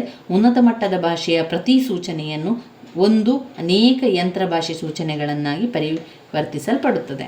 ಇದರಲ್ಲಿ ಉನ್ನತ ಮಟ್ಟದ ಭಾಷೆಯ ವಿಧಗಳಲ್ಲಿ ಯಾವುದೆಲ್ಲ ಬರ್ತದೆ? ವಿವಿಧ ಕಾರ್ಯಗಳನ್ನು ಸಾಧಿಸಲು ವಿವಿಧ ಭಾಷೆಗಳನ್ನು ಅಭಿವೃದ್ಧಿಪಡಿಸಲಾಗಿದೆ. ಕೆಲವು ತಕ್ಕ ಮಟ್ಟಿಗೆ ವಿಶೇಷ, ಇತರ ಭಾಷೆಗಳು ಸಾಮಾನ್ಯ ಉದ್ದೇಶದ್ದಾಗಿದೆ. ಅವುಗಳ ಬಳಕೆ ಪ್ರಕಾರಗಳು: 1. ಬೀಜಗಣಿತದ ಸೂತ್ರ ಸಂಸ್ಕರಣ. 2. ವ್ಯಾಪಾರ ದತ್ತಾಂಶ ಪ್ರಕ್ರಿಯೆ. 3. ಸ್ಟ್ರಿಂಗ್ ಮತ್ತು ಲಿಸ್ಟ್ ಸಂಸ್ಕರಣ. 4. ವಸ್ತು ಆಧಾರಿತ ಪ್ರೋಗ್ರಾಮಿಂಗ್ ಭಾಷೆ. 4. ವಿಜುವಲ್ ಪ್ರೋಗ್ರಾಮಿಂಗ್ ಭಾಷೆ. ಇವಿಷ್ಟು ಪಾಯಿಂಟ್ಸ್ಗಳು ನಾವು ಹೈ ಲೆವೆಲ್ ಭಾಷೆಯಲ್ಲಿ ಪಾಯಿಂಟ್ಸ್ಗಳನ್ನು ಬರಿತಾ ಹೋಗಬೇಕು. ಉನ್ನತ ಮಟ್ಟದ ಭಾಷೆ ಅಂದರೆ ಹೈ ಲೆವೆಲ್ ಭಾಷೆ. ಉನ್ನತ ಮಟ್ಟದ ಭಾಷೆಯ ವಿಧಗಳು. ಉನ್ನತ ಮಟ್ಟದ ಕಂಪ್ಯೂಟರ್ ಭಾಷೆಗಳು ಇಂಗ್ಲಿಷ್ ಭಾಷೆಯ ಹತ್ತಿರದ ಮಾದರಿಗಳಾಗಿದೆ. ಆದ್ದರಿಂದ ಅವುಗಳು ಉನ್ನತ ಮಟ್ಟದ ಭಾಷೆಗಳಲ್ಲಿ ಈ ರೀತಿಯಾಗಿ ವಿಚಾರಗಳು ಕಾಣ್ಬೋದು. 1. ಬೀಜಗಣಿತ ಸೂತ್ರ ಸಂಸ್ಕರಣ. ಬೀಜಗಣಿತ ಸೂತ್ರ ಸಂಸ್ಕರಣದಲ್ಲಿ ಈ ಭಾಷೆಗಳನ್ನು ಗಣಿತಶಾಸ್ತ್ರೀಯ ಮತ್ತು ಸಂಖ್ಯಾಶಾಸ್ತ್ರೀಯ ಸಮಸ್ಯೆಯನ್ನು ಪರಿಹರಿಸಲು ಹೆಚ್ಚು ಉಪಯೋಗಿಸುತ್ತಾರೆ. ಉದಾಹರಣೆಗಳು ಬೇಸಿಕ್, ಪೋರ್ಟನ್, PL, ಆಲ್ಗಾಯ್, APL ಇವುಗಳೆಲ್ಲ ಬೀಜಗಣಿತ ಸೂತ್ರ ಸಂಸ್ಕರಣಗಳಲ್ಲಿ ಬೇಕು. 2ನೇ ಪಾಯಿಂಟಲ್ಲಿ ನಾವು ನೋಡಿದರೆ ವ್ಯಾಪಾರ ದತ್ತಾಂಶ ಪ್ರಕ್ರಿಯೆ. ವ್ಯಾಪಾರ, ದತ್ತಾಂಶ ಪ್ರಕ್ರಿಯೆ. ಈ ಭಾಷೆಗಳಲ್ಲಿ ದಶಮಾಂಶ ಪ್ರಕ್ರಿಯೆಗೆ ವಿಧಾನಗಳನ್ನು ಮತ್ತು ಸಮಸ್ಯೆಗಳನ್ನು ನಿಭಾಯಿಸಲು ಕಡತಗಳನ್ನು ನಿಭಾಯಿಸಲು ಒತ್ತು ನೀಡಲಾಗಿದೆ. ಇದರಲ್ಲಿ ಉದಾಹರಣೆ ಅಂತ ಹೇಳಿದರೆ ಕೋಬಾಲ್ ಮತ್ತು RPG ರಿಪೋರ್ಟ್ ಕಾರ್ಯಕ್ರಮದಲ್ಲಿ ಜನರೇಟರ್ ಸಾಮಾನ್ಯ ವ್ಯಾಪಾರ ಉದ್ದೇಶದ ಭಾಷೆ. 3ನೇ ಪಾಯಿಂಟ್ ಸ್ಟ್ರಿಂಗ್ ಮತ್ತು ಲಿಸ್ಟ್ ಸಂಸ್ಕರಣ. ಈ ಭಾಷೆಗಳನ್ನು ಅಕ್ಷರಗಳನ್ನು ಸೇರಿಸಲು ಮತ್ತು ಅಳಿಸಲು, ಪದಗಳ ಮಾದರಿಗಳನ್ನು ಹುಡುಕಲು ಸೇರಿಸಲು ಬಳಸಲಾಗುತ್ತದೆ. ಉದಾಹರಣೆಗಳೆಂದರೆ ಲಿಸ್ಟ್ ಮತ್ತು ಪ್ರೋಲಾಗ್. 3ನೇ ಪಾಯಿಂಟ್ ವಸ್ತು ಆಧಾರಿತ ಪ್ರೋಗ್ರಾಮಿಂಗ್ ಭಾಷೆ. ಈ ಭಾಷೆಗಳಲ್ಲಿ ಕಂಪ್ಯೂಟರ್ ಪ್ರೋಗ್ರಾಮನ್ನು ವಸ್ತುಗಳಾಗಿ ವಿಂಗಡಿಸಲಾಗಿದೆ. ಉದಾಹರಣೆ ಅಂದರೆ C++ ಮತ್ತು ಜಾವಾ. ವಿಜುವಲ್ ಪ್ರೋಗ್ರಾಮಿಂಗ್ ಭಾಷೆ. ವಿಂಡೋಸ್ ಆಧಾರಿತ ಅನ್ವಯಗಳನ್ನು ನಿರ್ಮಾಣ ಮಾಡಲು ಈ ಭಾಷೆಗಳನ್ನು ಉಪಯೋಗಿಸುತ್ತಾರೆ. ವಿಜುವಲ್ ಬೇಸಿಕ್, ವಿಜುವಲ್ ಜಾವಾ ಮತ್ತು ವಿಜುವಲ್ C++. ಉನ್ನತ ಮಟ್ಟದ ಭಾಷೆಯ ಅನುಕೂಲತೆಗಳನ್ನು ತಿಳ್ಕೊಳ್ಳುವ. ಇದು ಬಳಕೆದಾರರ ಸ್ನೇಹಿ. ಯಾವುದು? ಉನ್ನತ ಮಟ್ಟದ ಭಾಷೆ ಅಥವಾ ಹೈ ಲೆವೆಲ್ ಲ್ಯಾಂಗ್ವೇಜ್ ಅಂತ ಕರೆಯುವಂಥದ್ದು. ಇದ್ರೆ ಹೈ ಲೆವೆಲ್ ಭಾಷೆಗಳು ಅಂತ ಹೇಳುವಂಥದ್ದು. ಬಳಕೆದಾರರ ಸ್ನೇಹಿಯಾಗಿದೆ. ಪದಗಳನ್ನು ಮತ್ತು ಚಿಹ್ನೆಗಳು ಇಂಗ್ಲಿಷ್ ಶಬ್ದಗಳಿಗೆ ಹೋಲುತ್ತದೆ. ಕಲಿಯಲು ಸುಲಭವಾಗಿದೆ. ಬರೆಯಲು ಕಡಿಮೆ ಸಮಯ ಬೇಕಾಗುತ್ತದೆ. ನಿರ್ವಹಣೆಯ ಸುಲಭ. ಯಂತ್ರ ಆಧಾರಕ್ಕಿಂತ ಹೆಚ್ಚು ಪ್ರಾಬ್ಲಮ್ ಆಧಾರಿತ. ಉನ್ನತ ಮಟ್ಟದ ಭಾಷೆಯಲ್ಲಿ ಬರೆದ ಕಾರ್ಯಕ್ರಮದಲ್ಲಿ ಅನೇಕ ಯಂತ್ರ ಭಾಷೆಗಳಿಗೆ ಅನುವಾದ ಮಾಡಬಹುದು ಮತ್ತು ಯಾವುದೇ ಕಂಪ್ಯೂಟರ್ನಲ್ಲಿ ರನ್ ಮಾಡಬಹುದು. ಇದು ಯಂತ್ರ ಅವಲಂಬಿತವಲ್ಲ, ಯಾವುದೇ ಕಂಪ್ಯೂಟರ್ನಲ್ಲಿ ರನ್ ಮಾಡಬಹುದು. ಹೈ ಲೆವೆಲ್ ಭಾಷಾ ಅನಾನುಕೂಲಗಳು. ಹೈ ಲೆವೆಲ್ ಭಾಷೆ, ಈಗ ನಾವು ಅನುಕೂಲತೆಗಳನ್ನು ನೋಡಿದೆವು, ಅದರಲ್ಲಿ ಅದೇ ರೀತಿಯಾಗಿ ಅನಾನುಕೂಲತೆಗಳಿದೆ. ಏನು ಅಂದರೆ ಅಸಮರ್ಥತೆ. ಅದು ಹೋಲಿಸಿದರೆ ಈಗ ಅಂದರೆ ಅಸೆಂಬ್ಲಿ ಭಾಷೆ ಕಾರ್ಯಕ್ರಮಗಳಿಗೆಲ್ಲ ಇದನ್ನು ಹೋಲಿಸಿದರೆ ಇದು ಅಸಮರ್ಥವಾಗಿದೆ ಎನ್ನುವಂಥದ್ದಷ್ಟೇ ಅನಾನುಕೂಲತೆಗಳು ಇರುವಂಥದ್ದು. ಇವಿಷ್ಟು ನಮಗೆ ಗಣಕಯಂತ್ರದ ಭಾಷೆಯನ್ನು ವಿವರಿಸಿ ಅಂತ ಬಂದಾಗ ಇದನ್ನು ಬರೀಬೇಕು. 2 ಪಾಯಿಂಟ್ಸ್ಗಳನ್ನು ಕಾಣ್ತೇವೆ. ಒಂದು ಕೆಳಮಟ್ಟದ ಭಾಷೆ, ಎರಡನೇದು ಹೈ ಲೆವೆಲ್ ಭಾಷೆ. ಕೆಳಮಟ್ಟದ ಭಾಷೆಯಲ್ಲಿ ಒಂದು ಯಂತ್ರದ ಭಾಷೆ, ಮತ್ತೊಂದು ಅಸೆಂಬ್ಲಿ ಭಾಷೆ ಎನ್ನುವಂಥ 2 ಪಾಯಿಂಟ್ಸ್ಗಳು ಬರ್ತದೆ. ಯಂತ್ರ ಭಾಷೆಯ ಬಗ್ಗೆ ಬರೆದು ಅದರ ಅನುಕೂಲತೆಗಳು ಮತ್ತು ಅನಾನುಕೂಲತೆಗಳು ಬರೆಯಿರಿ. ಅಸೆಂಬ್ಲಿ ಭಾಷೆ ಅಂತ ಬಂದು ಅದರ ವಿವರಣೆಯನ್ನು ಕೊಟ್ಟು ಅನುಕೂಲತೆಗಳು ಮತ್ತು ಅನಾನುಕೂಲತೆಗಳೇ ಬರೆಯಿರಿ. ನಂತರ 2ನೇ ಪಾಯಿಂಟ್ನಲ್ಲಿ ಉನ್ನತ ಮಟ್ಟದ ಭಾಷೆ, ಉನ್ನತ ಮಟ್ಟದ ಭಾಷೆಯಲ್ಲಿ ಮತ್ತೆ ಪಾಯಿಂಟ್ಸ್ಗಳು ಬೀಜಗಣಿತ, ಸೂತ್ರ ಸಂಸ್ಕರಣ, ವ್ಯಾಪಾರ ದತ್ತಾಂಶ ಪ್ರಕ್ರಿಯೆ, ಸ್ಟ್ರಿಂಗ್ ಮತ್ತು ಲಿಸ್ಟ್ ಸಂಸ್ಕರಣ, ವಸ್ತು ಆಧಾರಿತ ಪ್ರೋಗ್ರಾಮಿಂಗ್ ಭಾಷೆ, ವಿಜುವಲ್ ಪ್ರೋಗ್ರಾಮಿಂಗ್ ಭಾಷೆ. ಅದರ ಕೂಡ ಅನುಕೂಲ ಮತ್ತು ಅನಾನುಕೂಲತೆಯನ್ನು ಬರ್ಕೊಳ್ಳಿ. ಇಷ್ಟನ್ನು ಓದ್ಕೊಳ್ಬೇಕು. ಇನ್ನು ನಾವು ಓದ್ಕೊಳ್ಳುವಂಥದ್ದು ಯಾವುದು? ತುಂಬಾ ಮುಖ್ಯವಾಗಿರುವಂಥದ್ದು ಭಾಷಾ ಅನುವಾದಕಗಳು ತುಂಬಾ ಮುಖ್ಯವಾಗಿರುವಂಥದ್ದು. ಭಾಷಾ ಅನುವಾದಕಗಳಲ್ಲಿ 3 ಇದೆ ನೋಡಿ. ಅಸೆಂಬ್ಲರ್, ಕಂಪೈಲರ್ ಮತ್ತು ಇಂಟರ್ಪ್ರಿಟರ್, ವ್ಯಾಖ್ಯಾನಕಾರ ಅಂತ 3 ಪಾಯಿಂಟ್ಸ್ಗಳಿದೆ. ಈ 3 ಪಾಯಿಂಟ್ಸ್ಗಳನ್ನು ಕೆಲವೊಮ್ಮೆ ಅವರು ಏನು ಮಾಡ್ತಾರೆ, ಪ್ರತ್ಯೇಕವಾಗಿ 5 ಅಂಕಕ್ಕೆ ಕೇಳ್ತಾರೆ. ಈಗ ಅಸೆಂಬ್ಲರ್ ಬಗ್ಗೆ ತಿಳಿಸಿ ಅಂತ 5 ಅಂಕಕ್ಕೆ ಪ್ರಶ್ನೆಗಳು ಬರ್ತದೆ. ಆವಾಗ ನಾವೇನು ಮಾಡಬೇಕು, ಈ ಚಿತ್ರವನ್ನು ಬರೆದು ವಿವರಿಸಬೇಕು. ಇಂಟರ್ಪ್ರಿಟರ್ ಅಂತ ಕೊಡ್ತಾರೆ 5 ಅಂಕಕ್ಕೆ. ಆವಾಗ ನಾವು ಆ ಇಂಟರ್ಪ್ರಿಟರ್ನ ಚಿತ್ರವನ್ನು ಮಾಡಿ ವಿವರಿಸಬೇಕಾಗ್ತದೆ. ಕಂಪೈಲರ್ ಅಂತ ಬಂದಾಗ 2ನೇದು ಇಲ್ಲಿ ಕೊಟ್ಟಿದ್ದಾರೆ ಕಂಪೈಲರ್, 3ನೇದು ಇಂಟರ್ಪ್ರಿಟರ್ ವ್ಯಾಖ್ಯಾನಕಾರ, ಆಮೇಲೆ ಇಂಟರ್ಪ್ರಿಟರ್ ಅಸೆಂಬ್ಲರ್ ಇಲ್ಲಿದೆ. ಅಸೆಂಬ್ಲರ್, ಇಂಟರ್ಪ್ರಿಟರ್ ಮತ್ತು ಕಂಪೈಲರ್ 3 ಇದೆ. 3 ಭಾಷಾ ಅನುವಾದಗಳ ಬಗ್ಗೆ ಓದ್ಕೊಳ್ಬೇಕು. ಮತ್ತು ಅದರ ಚಿತ್ರವನ್ನು ಮಾಡಿ ವಿವರಿಸಬೇಕಂತ, ಯಾಕಂದರೆ ಅವರು ಕೂಡ ನಮಗೆ ಚಿತ್ರವನ್ನು ಮಾಡಿ ವಿವರಿಸಿರುವಂಥದ್ದು. ಅದೇ ರೀತಿಯಲ್ಲಿ ನಾವು ಪರೀಕ್ಷೆ ಕೂಡ ಬರೆಯುವುದರಿಂದ ಒಳ್ಳೆಯ ಅಂಕಗಳು ಸಿಗಲಿಕ್ಕೆ ಸಹಾಯ ಆಗ್ತದೆ. ಚಿಕ್ಕದಾಗಿ ಬರಿತಾ ಹೋದ್ರಾಯಿತು. ಅಲ್ಲಿ ಸೋರ್ಸ್ ಕೋಡ್ ಅಂತ ಇದೆ, ಅದು ಇಂಗ್ಲೀಷ್ನಲ್ಲಿ ಹಾಗೆ ಬರೀರಿ. ಸೋರ್ಸ್ ಕೋಡ್ ಅಸೆಂಬ್ಲರ್, ಆಮೇಲೆ executable. Source code assembler, executable code ಅಂತ ಬರೀಬೇಕು ಈ ಅಸೆಂಬ್ಲರಿಗೆ ಬಂದಾಗ. ಭಾಷಾ ಅನುವಾದಕಗಳು ಪ್ರೋಗ್ರಾಂ ಒಂದು ನಿರ್ದಿಷ್ಟ ಕಾರ್ಯನಿರ್ವಹಿಸುವಾಗ ಸೂಚನೆಗಳ ಗುಂಪಾಗಿದೆ. ಈ ಸೂಚನೆಗಳನ್ನು ಕೇವಲ ಇಂಗ್ಲಿಷ್ ಪದಗಳ ಹಾಗೆ ರಚಿಸಬಹುದು. ಕಂಪ್ಯೂಟರ್ 1 ಮತ್ತು 0 ಎಂದು ಸೂಚನೆಗಳನ್ನು ಮಾತ್ರ ಅರ್ಥೈಸುತ್ತದೆ. ಕಂಪ್ಯೂಟರ್ಗೆ ಬೇರೆ ಯಾವ ಭಾಷೆ ಅರ್ಥ ಆಗುವುದಿಲ್ಲ, ಅದಕ್ಕೆ ಅರ್ಥ ಆಗೋದು ಒಂದೇ ಭಾಷೆ, ಅದು 1 ಮತ್ತು 0 ಎನ್ನುವಂಥ ಬೈನರಿ ಭಾಷೆ ಇದೆಯಲ್ಲ ಅದು ಮಾತ್ರ ಅದಕ್ಕೆ ಅರ್ಥ ಆಗುವಂಥದ್ದು. ಅದರಿಂದ ನಾವು ಏನೇ ಮಾಹಿತಿ ಕೊಟ್ಟರು, ಯಾವುದೇ ವಿಚಾರ ದತ್ತಾಂಶವನ್ನು ಕೊಟ್ಟರು ಕೂಡ ಅದು 0 ಮತ್ತು 1 ಉಪಯೋಗಿಸಿಕೊಂಡೇ ತನ್ನ ಪ್ರೋಗ್ರಾಮನ್ನು ಆರಂಭಿಸುವಂಥದ್ದು. ಪ್ರೋಗ್ರಾಮನ್ನು ಅಸೆಂಬ್ಲಿಯಲ್ಲಿ ಭಾಷೆಯಲ್ಲಿ ಅಥವಾ ಉನ್ನತ ಮಟ್ಟದ ಭಾಷೆಯಲ್ಲಿ ಬರೆಯಬಹುದು. ಈ ಬರೆಯಲ್ಪಟ್ಟ ಕಾರ್ಯಕ್ರಮವನ್ನು ಮೂಲ ಪ್ರೋಗ್ರಾಮ್ ಎಂದು ಕರೆಯಲಾಗ್ತದೆ. ಮೂಲ ಪ್ರೋಗ್ರಾಮನ್ನು ಯಂತ್ರ ಭಾಷೆಗೆ ಪರಿವರ್ತಿಸಬಹುದು ಮತ್ತು ಪರಿವರ್ತಕ ಕಾರ್ಯಕ್ರಮವನ್ನು ವಸ್ತುವಿನ ಪ್ರೋಗ್ರಾಮ್ ಎಂದು ಕರೆಯಲಾಗ್ತದೆ. ಇಂತಹ ಅನುವಾದಕ್ಕೆ ಒಂದು ಭಾಷಾಂತರವಾದ ಅಂತ ಹೇಳುವಂಥದ್ದು. ಅನುವಾದಕಗಳು ಯಾವುದೇ ಭಾಷೆಯ ಸೂಚನೆಗಳನ್ನು ಯಂತ್ರ ಭಾಷೆಗೆ ಅನುವಾದಿಸುತ್ತದೆ. ಸಾಮಾನ್ಯವಾಗಿ ಕಂಪ್ಯೂಟರ್ ಕಾರ್ಯಕ್ರಮಗಳು ಕಾರ್ಯಗತಗೊಳ್ಳುವ ಮೊದಲು ಯಂತ್ರ ಭಾಷೆಗೆ ಅನುವಾದಿಸಬೇಕಾಗುತ್ತದೆ. ಈ ಕಾರ್ಯಕ್ರಮಗಳು ಕೋಬಾಲ್, ಬೇಸಿಕ್, ಅಸೆಂಬ್ಲಿ ಭಾಷೆ ಮುಂತಾದ ಭಾಷೆಗಳಲ್ಲಿ ಬರುವುದು. ಅಸೆಂಬ್ಲರ್, ಕಂಪೈಲರ್ ಮತ್ತು ಇಂಟರ್ಪ್ರಿಟರ್ ಇದರ ಬಗ್ಗೆ ಓದ್ಕೊಳ್ಬೇಕು. ವೆರಿ ವೆರಿ ಇಂಪಾರ್ಟೆಂಟ್ ಆಗಿರುವಂತಹ ಪ್ರಶ್ನೆ, ಹಳೆಯ ಪ್ರಶ್ನೆ ಪತ್ರಿಕೆಯಲ್ಲಿ ಸದಾ ಕೇಳುವಂತಹ ಪ್ರಶ್ನೆ. ಅಸೆಂಬ್ಲರ್ ಆಗಿರ್ಬೋದು, ಕಂಪೈಲರ್ ಆಗಿರ್ಬೋದು, ಇಂಟರ್ಪ್ರಿಟರ್ ಆಗಿರ್ಬೋದು, ಈ 3 ಅದರ ಬಗ್ಗೆ ಯಾವಾಗಲೂ ಕೂಡ ಹೆಚ್ಚಾಗಿ ಪ್ರಶ್ನೆಗಳು ಬಂದಿದೆ ಸ್ನೇಹಿತರೆ. ಮೊದಲಿಗೆ ಅಸೆಂಬ್ಲರ್ ಅಂದರೆ ಏನು ಅಂತ ತಿಳ್ಕೊಳ್ಳೋಣ. ಕಂಪ್ಯೂಟರ್ ಯಂತ್ರ ಭಾಷೆ ಅಲ್ಲದೆ ಬೇರೆ ಯಾವುದೇ ಭಾಷೆಯಲ್ಲಿ ಬರೆದ ಪ್ರೋಗ್ರಾಂಗಳನ್ನು ಅರ್ಥ ಮಾಡಿಕೊಳ್ಳಲು ಆಗುವುದಿಲ್ಲ. ಇತರ ಭಾಷೆಗಳಲ್ಲಿ ಬರೆದ ಕಾರ್ಯಕ್ರಮಗಳನ್ನು ಯಂತ್ರ ಭಾಷೆಗೆ ಅನುವಾದ ಮಾಡಬೇಕು. ಅಂತಹ ಅನುವಾದ ತಂತ್ರಾಂಶ ಸಹಾಯದಿಂದ ನಡೆಸಲಾಗ್ತದೆ. ಅಸೆಂಬ್ಲಿ ಭಾಷೆಯ ಕಾರ್ಯಕ್ರಮಗಳನ್ನು ಯಂತ್ರ ಭಾಷೆಗೆ ಅನುವಾದಿಸಲು ಅಸೆಂಬ್ಲರ್ ಎನ್ನುವ ದತ್ತಾಂಶವನ್ನು ಬಳಸಲಾಗುತ್ತದೆ. ಅಸೆಂಬ್ಲರ್ಗಳನ್ನು 1 ಪಾಸ್ ಅಸೆಂಬ್ಲರ್ ಮತ್ತು 2 ಪಾಸ್ ಅಸೆಂಬ್ಲರ್ ಎಂದು 2 ರೀತಿಯಲ್ಲಿ ವಿಂಗಡಿಸಲಾಗಿದೆ. 1 ಪಾಸ್ ಅಸೆಂಬ್ಲರ್ ಮತ್ತು 2 ಪಾಸ್ ಅಸೆಂಬ್ಲರ್ ಎಂದು ವಿಂಗಡಿಸಲಾಗಿದೆ. 1 ಪಾಸ್ ಅಸೆಂಬ್ಲರ್ ಏಕಕಾಲದಲ್ಲಿ ಅಸೆಂಬ್ಲಿ ಭಾಷೆಯನ್ನು ಯಂತ್ರ ಭಾಷೆಗೆ ಭಾಷಾಂತರಿಸುತ್ತದೆ. 2 ಪಾಸ್ ಅಸೆಂಬ್ಲರ್ 2 ಬಾರಿ ಮೂಲ ಕೋಡ್ ಓದುವ ಅಸೆಂಬ್ಲರ್ ಆಗಿದೆ. ಮೊದಲ ಪಾಸ್ ಎಲ್ಲ ಅಸ್ಥಿರ ಮೆಮೊರಿ ವಿಳಾಸಗಳನ್ನು ಓದುತ್ತದೆ ಮತ್ತು ಅವುಗಳನ್ನು ನಿಯೋಜಿಸುತ್ತದೆ. ಎರಡನೆಯ ಪಾಸ್ ಇದು ಮೂಲ ಕೋಡ್ ಓದುತ್ತದೆ ಮತ್ತು ಯಂತ್ರ ಭಾಷೆಗೆ ಅನುವಾದಿಸಲಾಗುತ್ತದೆ. ಇದರಲ್ಲಿ ಬರುವಂಥದ್ದು source code, assembler, executable. Source code, assembler, executable code. Source code, assembler code, executable code ಅಂತ ಚಿತ್ರವನ್ನು ಮಾಡಿ ವಿವರಿಸಬೇಕು. ಇನ್ನು ಬರುವಂಥದ್ದು ಕಂಪೈಲರ್. ಕಂಪೈಲರಲ್ಲಿ source code, compiler, executable code. ನಡುವಿನಲ್ಲಿ ನಾವು ಯಾವುದನ್ನು ವಿವರಿಸ್ತೇವೆ ಅದನ್ನು ಬರಿಬೇಕು. ಇಲ್ಲಿ ನೋಡಿ ಅಸೆಂಬ್ಲರ್ ಅಂತ ಇದೆ. ಯಾವುದು ನಾವು ಅಸೆಂಬ್ಲರನ್ನು ವಿವರಿಸ್ತೇವೆ ಅಂತಾದರೆ ನಡುವಿನಲ್ಲಿ ಅಸೆಂಬ್ಲರ್ ಇರಲಿ. ಮೊದಲಿಗೆ ಸೋರ್ಸ್ ಕೋಡ್, ನಂತರ ಎಕ್ಸಿಕ್ಯೂಟೇಬಲ್ ಕೋಡ್. ಇಲ್ಲಿ ಕೂಡ ಹಾಗೆ ಸೋರ್ಸ್ ಕೋಡ್ ಆದಮೇಲೆ ಎಕ್ಸಿಕ್ಯೂಟೇಬಲ್ ಕೋಡ್, ನಡುವಿನಲ್ಲಿ ಕಂಪೈಲರ್ ನಡುವಲ್ಲಿದ್ದು ಸೋರ್ಸ್ ಕೋಡ್, ಕಂಪೈಲರ್ ಮತ್ತು ಎಕ್ಸಿಕ್ಯೂಟೇಬಲ್ ಕೋಡ್ ಅಂತ ಬರಬೇಕಾಗಿರುವಂಥದ್ದು. ಇನ್ನು ಕಂಪೈಲರ್ ಅಂದರೆ ಏನು? ಇದು ಉನ್ನತ ಮಟ್ಟದ ಭಾಷೆಯ ಕಾರ್ಯಕ್ರಮವನ್ನು ಯಂತ್ರದ ಭಾಷೆಗೆ ಭಾಷಾಂತರಿಸುವ ಕಾರ್ಯಕ್ರಮ. ಉನ್ನತ ಮಟ್ಟದ ಭಾಷೆ ಅನ್ನೋದು ಏನು ಮಾಡ್ತದೆ?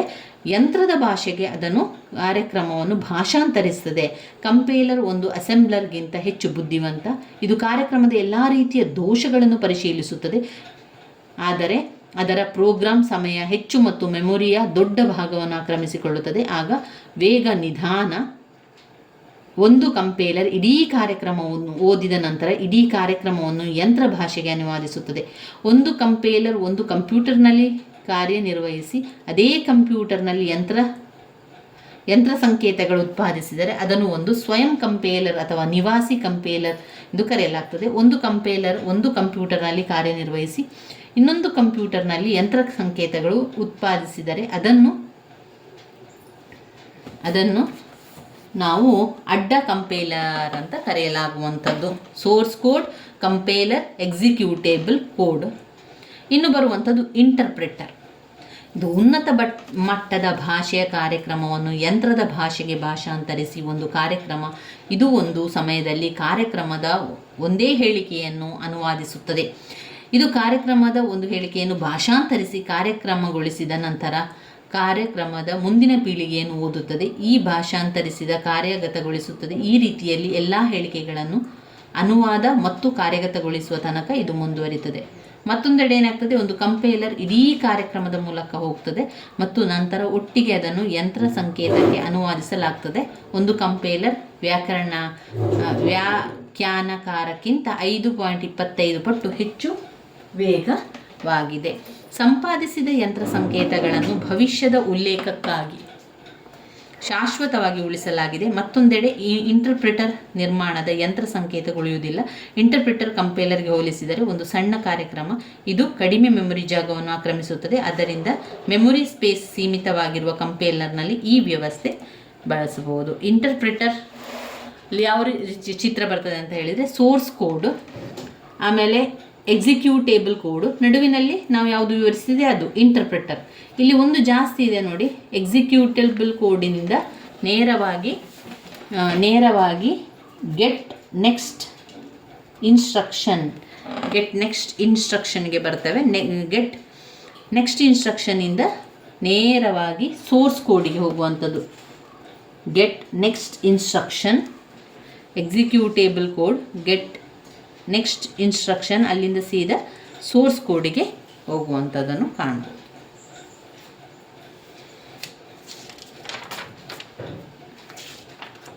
ಇನ್ಯಾವುದನ್ನು ಓದ್ಕೊಳ್ಬೇಕು ನಾವು, ಇನ್ನೂ ಟೆಕ್ಸ್ಟ್ ಬುಕ್ಕಲ್ಲಿ ಯಾವುದಿದೆ ಅಂತ ನೋಡ್ಕೊಳ್ತಾ ಹೋಗುವ. ವೆರಿ ವೆರಿ ಇಂಪಾರ್ಟೆಂಟ್ ಆಗಿರುವಂಥ ಮತ್ತೊಂದು ಪ್ರಶ್ನೆ OS. OS ಅಂದರೆ ಏನು? Operating system.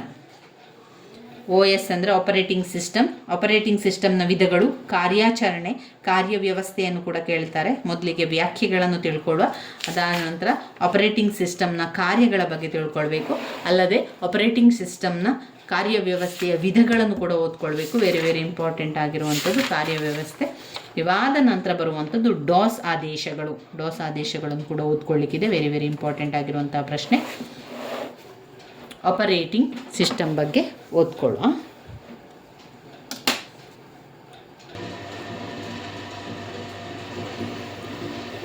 ಆಪರೇಟಿಂಗ್ ಸಿಸ್ಟಮ್ ವಿಧಗಳು, ಕಾರ್ಯವ್ಯವಸ್ಥೆ. ಆಪರೇಟಿಂಗ್ ಸಿಸ್ಟಮ್ನ ವಿಧಗಳು, ಅದರ ಕಾರ್ಯವ್ಯವಸ್ಥೆ ಎಲ್ಲವನ್ನು ಓದ್ಕೊಳ್ಳುವ.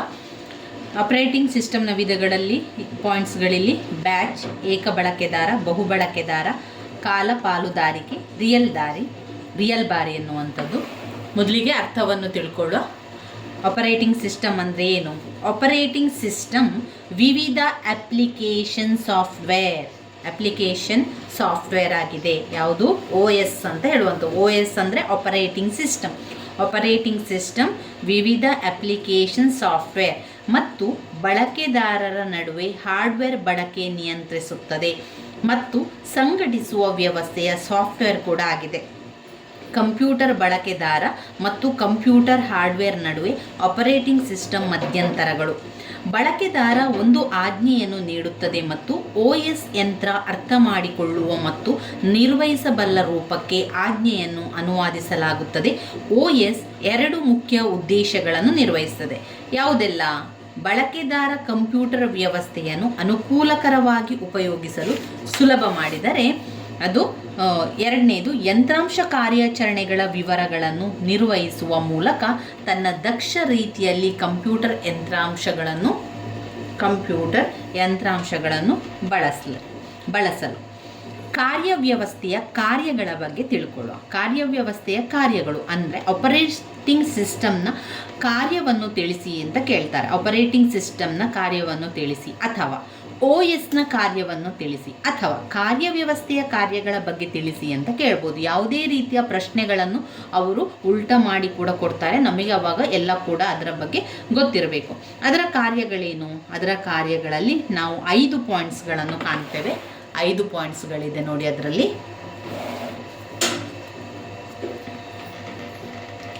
ಆಪರೇಟಿಂಗ್ ಸಿಸ್ಟಮ್ ಹಲವಾರು ಘಟಕಗಳನ್ನು ಒಳಗೊಂಡಿರುವ ಒಂದು ದೊಡ್ಡ ಮತ್ತು ಸಂಕೀರ್ಣ ಸಾಫ್ಟ್ವೇರ್ ಆಗಿದೆ. ಕಾರ್ಯವ್ಯವಸ್ಥೆಯ ಪ್ರತಿ ಘಟಕವು ತನ್ನದೇ ಆದ ಇನ್ಪುಟ್ ಮತ್ತು ಔಟ್ಪುಟ್ ಅನ್ನು ಹೊಂದಿದ್ದು OS ವಿವಿಧ ಘಟಕಗಳು ಕಾರ್ಯವ್ಯವಸ್ಥೆಯನ್ನು ನಿರ್ವಹಿಸುತ್ತದೆ. ಒಟ್ಟಾರೆ ಕಾರ್ಯದಲ್ಲಿ ಒದಗಿಸುವ ನಿರ್ದಿಷ್ಟ ಕೆಲಸಗಳನ್ನು ಮುಖ್ಯ ಕಾರ್ಯವ್ಯವಸ್ಥೆಯ ಮುಖ್ಯ ಕಾರ್ಯಚಟುವಟಿಕೆಗಳು ಈ ರೀತಿಯಾಗಿದೆ ನೋಡಿ. 1. ಪ್ರಕ್ರಿಯೆಯ ನಿರ್ವಹಣೆ.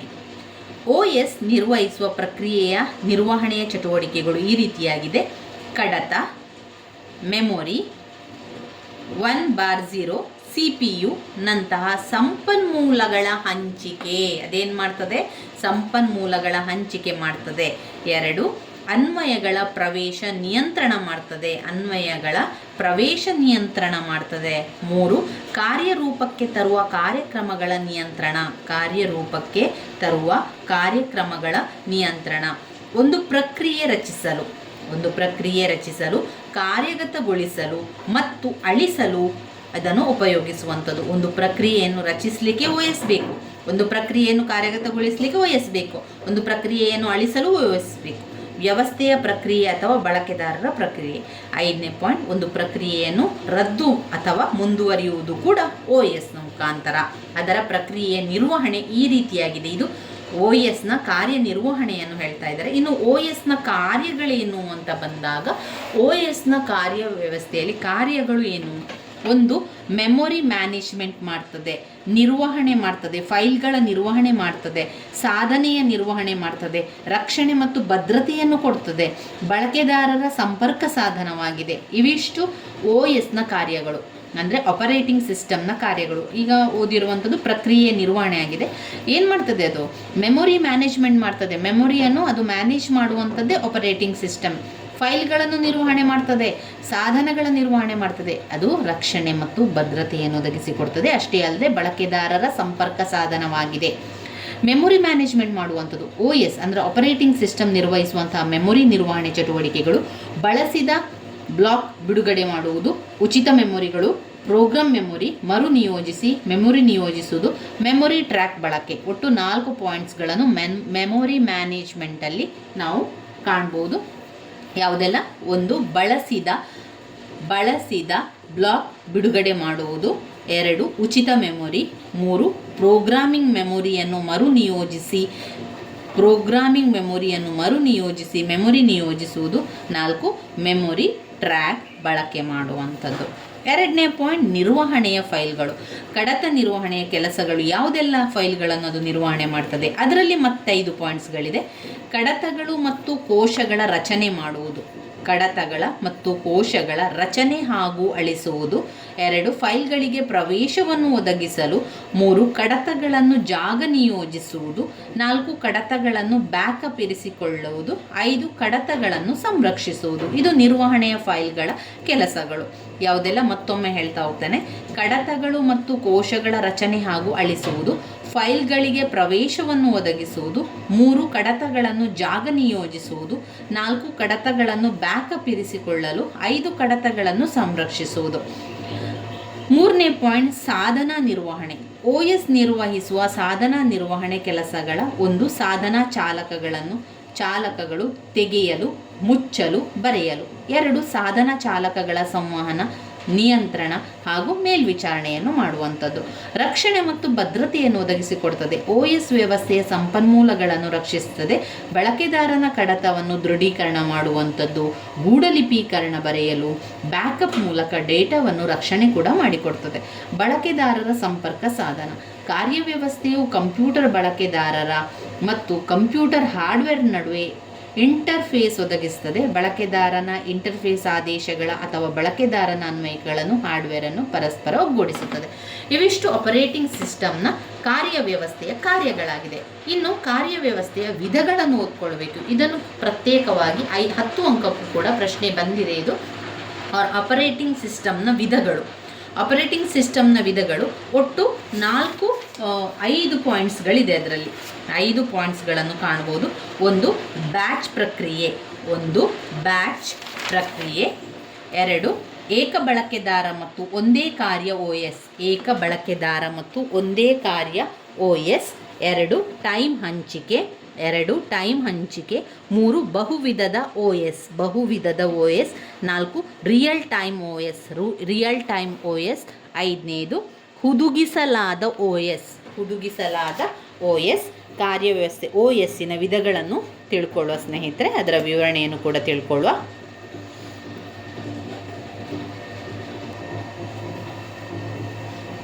ಬ್ಯಾಚ್ ಪ್ರಕ್ರಿಯೆ. ಬ್ಯಾಚ್ ಕಾರ್ಯಾಚರಣಾ ವ್ಯವಸ್ಥೆ ನಿಮ್ಮ ದಶಮಾಂಶ ಇನ್ಪುಟ್ ಅನ್ನು ವಿಶ್ಲೇಷಿಸಿ ಬ್ಯಾಚ್ ಮಾಡ್ತದೆ. ಗುಂಪುಗಳಲ್ಲಿರುವ ಒಂದೇ ರೀತಿಯ ಗುಣಲಕ್ಷಣಗಳನ್ನು ಹೊಂದಿದೆ ಮತ್ತು ನಂತರ ಪ್ರತಿಯೊಂದು ಬ್ಯಾಚ್ನ ಕಾರ್ಯಾಚರಣೆಯನ್ನು ನಿರ್ವಹಿಸ್ತಾನೆ ಹೋಗ್ತದೆ. ಅದು ಬ್ಯಾಚ್ ಆಪರೇಟಿಂಗ್ ಸಿಸ್ಟಮ್ ಕೆಲಸದ ಕೆಲವು ಮಾಹಿತಿ ಅಂತ ಬಂದಾಗ ಬ್ಯಾಚ್ ಕಾರ್ಯಾಚರಣಾ ವ್ಯವಸ್ಥೆಗಳು ಕೇವಲ ಒಂದು ಸಮಯದಲ್ಲಿ ಒಂದು ಪ್ರೋಗ್ರಾಂ ಕಾರ್ಯಗತಗೊಳಿಸುತ್ತದೆ. ಆಪರೇಟಿಂಗ್ ಸಿಸ್ಟಮ್ ಬಳಕೆದಾರ ಸಲ್ಲಿಸಿದ ಕಾರ್ಯಗತಗೊಳಿಸಲು ಅದನ್ನು ಅವಕಾಶ ಕಾಯುತ್ತಿದ್ದ ಕಾರ್ಯಕ್ರಮಗಳನ್ನು ಕ್ಯೂನಲ್ಲಿಡುತ್ತದೆ. ಕಾರ್ಯಗತಗೊಳಿಸಲು ಅಗತ್ಯವಿರುವ ಪ್ರತಿ ಬಳಕೆದಾರರ ಪ್ರೋಗ್ರಾಮನ್ನು ಒಂದು ಕೆಲಸ ಎಂದು ಕರೆಯಲಾಗ್ತದೆ. ಇನ್ನು ಏಕ ಬಳಕೆದಾರ ಮತ್ತು ಒಂದೇ ಕಾರ್ಯ OS. ಒಂದು ಸ್ವತಂತ್ರವಾದ ಕಂಪ್ಯೂಟರ್ ಕಾರ್ಯನಿರ್ವಹಿಸುವಾಗ ಬಳಕೆದಾರ ಅದನ್ನು ಬಳಸುತ್ತಾನೆ.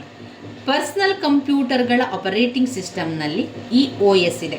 ಉದಾಹರಣೆಗೆ ಬಳಕೆದಾರ ಡಾಕ್ಯುಮೆಂಟನ್ನು ತಿದ್ದುವಾಗ ಏಕಕಾಲದಲ್ಲಿ ಪ್ರಿಂಟರ್ನಲ್ಲಿ ಮುದ್ರಿಸಲು ಸಾಧ್ಯವಿಲ್ಲ. ಏಕ ಬಳಕೆದಾರ OS ಒಂದು ಸಮಯದಲ್ಲಿ ಒಂದು ಕಾರ್ಯನಿರ್ವಹಿಸಲು ವಿನ್ಯಾಸಗೊಳಿಸಲಾಗಿದೆ. MS-DOS ಏಕ ಬಳಕೆದಾರ OSಗೆ ಉದಾಹರಣೆಯಾಗಿದೆ. ಇನ್ನು OS ಡೇಟಾ ಮತ್ತು ಅನ್ವಯಗಳನ್ನು ಒಂದೇ ಸಮಯದಲ್ಲಿ ಅನೇಕ ಬಳಕೆದಾರರು ಪ್ರವೇಶಿಸಲು ಕಂಪ್ಯೂಟರ್ ಜಾಲದಲ್ಲಿ ಅವಕಾಶ ಕಲ್ಪಿಸಲು ಬಳಸಲಾಗ್ತದೆ. ಇದರಲ್ಲಿ ಉದಾಹರಣೆ ಅಂತ ನೋಡಿದರೆ ಲಿನಕ್ಸ್, ಯೂನಿಕ್ಸ್ ಮತ್ತು ವಿಂಡೋಸ್ 7 ಮಲ್ಟಿಯೂಸರ್ OS ಉದಾಹರಣೆಗಳಾಗಿದೆ. ಇನ್ನು ಎರಡನೇ ಪಾಯಿಂಟ್, ಟೈಮ್ ಹಂಚಿಕೆ. ಏಕ ಬಳಕೆದಾರ ಮತ್ತು ಕಾರ್ಯಕ OS ಏಕಕಾಲಿಕನಾಗಿ ಒಂದಕ್ಕಿಂತ ಹೆಚ್ಚು ಕೆಲಸವನ್ನು ಅಥವಾ ಪ್ರಕ್ರಿಯೆಯನ್ನು ಕಾರ್ಯಗತಗೊಳಿಸಲು ಅನುಮತಿಸುತ್ತದೆ. ಇದಕ್ಕಾಗಿ ಪ್ರೊಸೆಸರ್ ಸಮಯ ವಿವಿಧ ಕಾರ್ಯಗಳ ನಡುವೆ ವಿಂಗಡಿಸಲಾಗಿದೆ. ಇದನ್ನು ಸಮಯ ಹಂಚಿಕೆ ಎಂದು ಕರೆಯಲಾಗುತ್ತದೆ. ಪ್ರೊಸೆಸರ್ ಪ್ರಕ್ರಿಯೆಗಳ ನಡುವೆ ವೇಗವಾಗಿ ಬದಲಾಗುತ್ತದೆ. ಉದಾಹರಣೆಗೆ ಪದ ಸಂಸ್ಕರಣಾ ತಂತ್ರಾಂಶ ಬಳಸಿ ಲೇಖನ ಬರೆಯುವಾಗ ಬಳಕೆದಾರ ಕಂಪ್ಯೂಟರ್ನಲ್ಲಿ ಸಂಗೀತ ಕೇಳಲು ಬಳಕೆದಾರ ಅವುಗಳ ನಡುವೆ ಅನ್ವಯಗಳನ್ನು ಮತ್ತು ವರ್ಗಾವಣೆ ಡೇಟಾ ನಡುವೆ ಬದಲಾಯಿಸಬಹುದು. ವಿಂಡೋಸ್ 95 ಮತ್ತು ವಿಂಡೋಸ್ ಎಲ್ಲ ಆವೃತ್ತಿಗಳು ಕಾರ್ಯಕ್ಕೆ OS ಉದಾಹರಣೆಗಳು. ಮೂರನೇದು ಬಹುವಿಧದ OS. ಒಂದು ಕಂಪ್ಯೂಟರ್ನಲ್ಲಿ 2 ಅಥವಾ ಹೆಚ್ಚು ಸಂಸ್ಕಾರಗಳನ್ನು ಹೊಂದಿರುತ್ತದೆ. ಸಂಸ್ಕರಣ ಸಮಾನಾಂತರವಾಗಿ ನಡೆಯುತ್ತದೆ ಮತ್ತು ಇದನ್ನು ಏಕಕಾಲಿಕ ಸಂಸ್ಕರಣೆ ಎಂದು ಕರೆಯಲಾಗುತ್ತದೆ. ಪ್ರತಿ ಪ್ರೊಸೆಸರ್ ಕೆಲಸದ ವಿವಿಧ ಭಾಗಗಳಲ್ಲಿ ಅಥವಾ 2 ಅಥವಾ ಹೆಚ್ಚು ವಿಧದ ಕಾರ್ಯಗಳ ಮೇಲೆ ಕಂಪ್ಯೂಟರ್ ಶಕ್ತಿ ಹೆಚ್ಚಿಸಲು ಕೆಲಸವನ್ನು ನಿರ್ವಹಿಸುತ್ತದೆ. ಲಿನಕ್ಸ್, ಯೂನಿಕ್ಸ್ ಮತ್ತು ವಿಂಡೋಸ್ 7 ಬಹು ಸಂಸ್ಕರಣಾ OS ಉದಾಹರಣೆಗಳಾಗಿದೆ. ಇನ್ನು 4ನೇ ಪಾಯಿಂಟ್ನಲ್ಲಿ ರಿಯಲ್ ಟೈಮ್ OS. ಒಂದು ಪೂರ್ವ ನಿರ್ಧರಿತ ಸಮಯದಲ್ಲಿ ಕ್ರಿಯೆಗೆ ಪ್ರತಿಕ್ರಿಯಿಸಲು ವಿನ್ಯಾಸಗೊಳಿಸಲಾಗಿದೆ. ಈ ವ್ಯವಸ್ಥೆಗಳನ್ನು ಕಾರ್ಯಾಚರಣಾ ಪ್ರಕ್ರಿಯೆಗಳನ್ನು ನಿಯಂತ್ರಿಸಲು ಬಳಸಲಾಗುತ್ತದೆ. ಸಂಸ್ಕರಣ ಒಂದು ಸಮಯ ನಿರ್ಬಂಧದ ಒಳಗೆ ಮಾಡಲಾಗುತ್ತದೆ. OS ಪ್ರಕ್ರಿಯೆಯ ನಿರ್ವಹಣೆ ಮತ್ತು ತಕ್ಕಂತೆ ಪ್ರತಿಕ್ರಿಯಿಸಲು ಪರಿಣಾಮ ಘಟನೆಗಳನ್ನು ನಿಯಂತ್ರಿಸುತ್ತದೆ. ಇವುಗಳನ್ನು ನಾವು ವೈದ್ಯಕೀಯ ಚಿತ್ರಿಸುವ ವ್ಯವಸ್ಥೆಯಲ್ಲಿ ಕೈಗಾರಿಕಾ ನಿಯಂತ್ರಣ ಪ್ರದೇಶಗಳಲ್ಲಿ ಬಳಸಲಾಗುತ್ತದೆ. OS ನೈಜ ಸಮಯದಲ್ಲಿ OSಗೆ ಉದಾಹರಣೆಯಾಗಿದೆ. ಹುದುಗಿಸಲಾದ OS ROMನಲ್ಲಿ ಹುದುಗಿಸಿದ ಒಂದು ಸಾಧನ. ಅವುಗಳು ಒಂದು ಸಾಧನಕ್ಕೆ ನಿರ್ದಿಷ್ಟವಾಗಿದೆ ಮತ್ತು ತೀವ್ರ ಕಡಿಮೆ ಸಂಪನ್ಮೂಲ. ಅವುಗಳನ್ನು ಮೈಕ್ರೋವೇವ್, ವಾಷಿಂಗ್ ಮಿಷಿನ್ಗಳು, ಸಂಚಾರ ನಿಯಂತ್ರಣ ವ್ಯವಸ್ಥೆ ಇತ್ಯಾದಿ ಕಡೆಗೆ ಬಳಸಲಾಗ್ತದೆ. ಇವಿಷ್ಟು ವಿವಿಧ ಆಪರೇಟಿಂಗ್ ಸಿಸ್ಟಮ್ಗಳಾಗಿರುವಂಥದ್ದು. ಮತ್ತೊಮ್ಮೆ ಪಾಯಿಂಟ್ಸ್ಗಳನ್ನು ಹೇಳ್ತಾ ಹೋಗ್ತೇನೆ.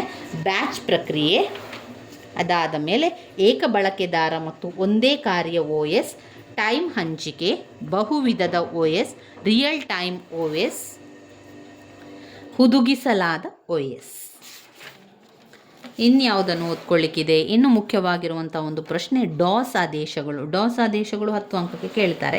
DOS ಆದೇಶಗಳು ಅಂತ ಬಂದಾಗ ನಾವು ಅದನ್ನು ಸ್ವಲ್ಪ 2-3 ಬಾರಿ ಬರೆದು ಕಲಿಬೇಕಾಗ್ತದೆ.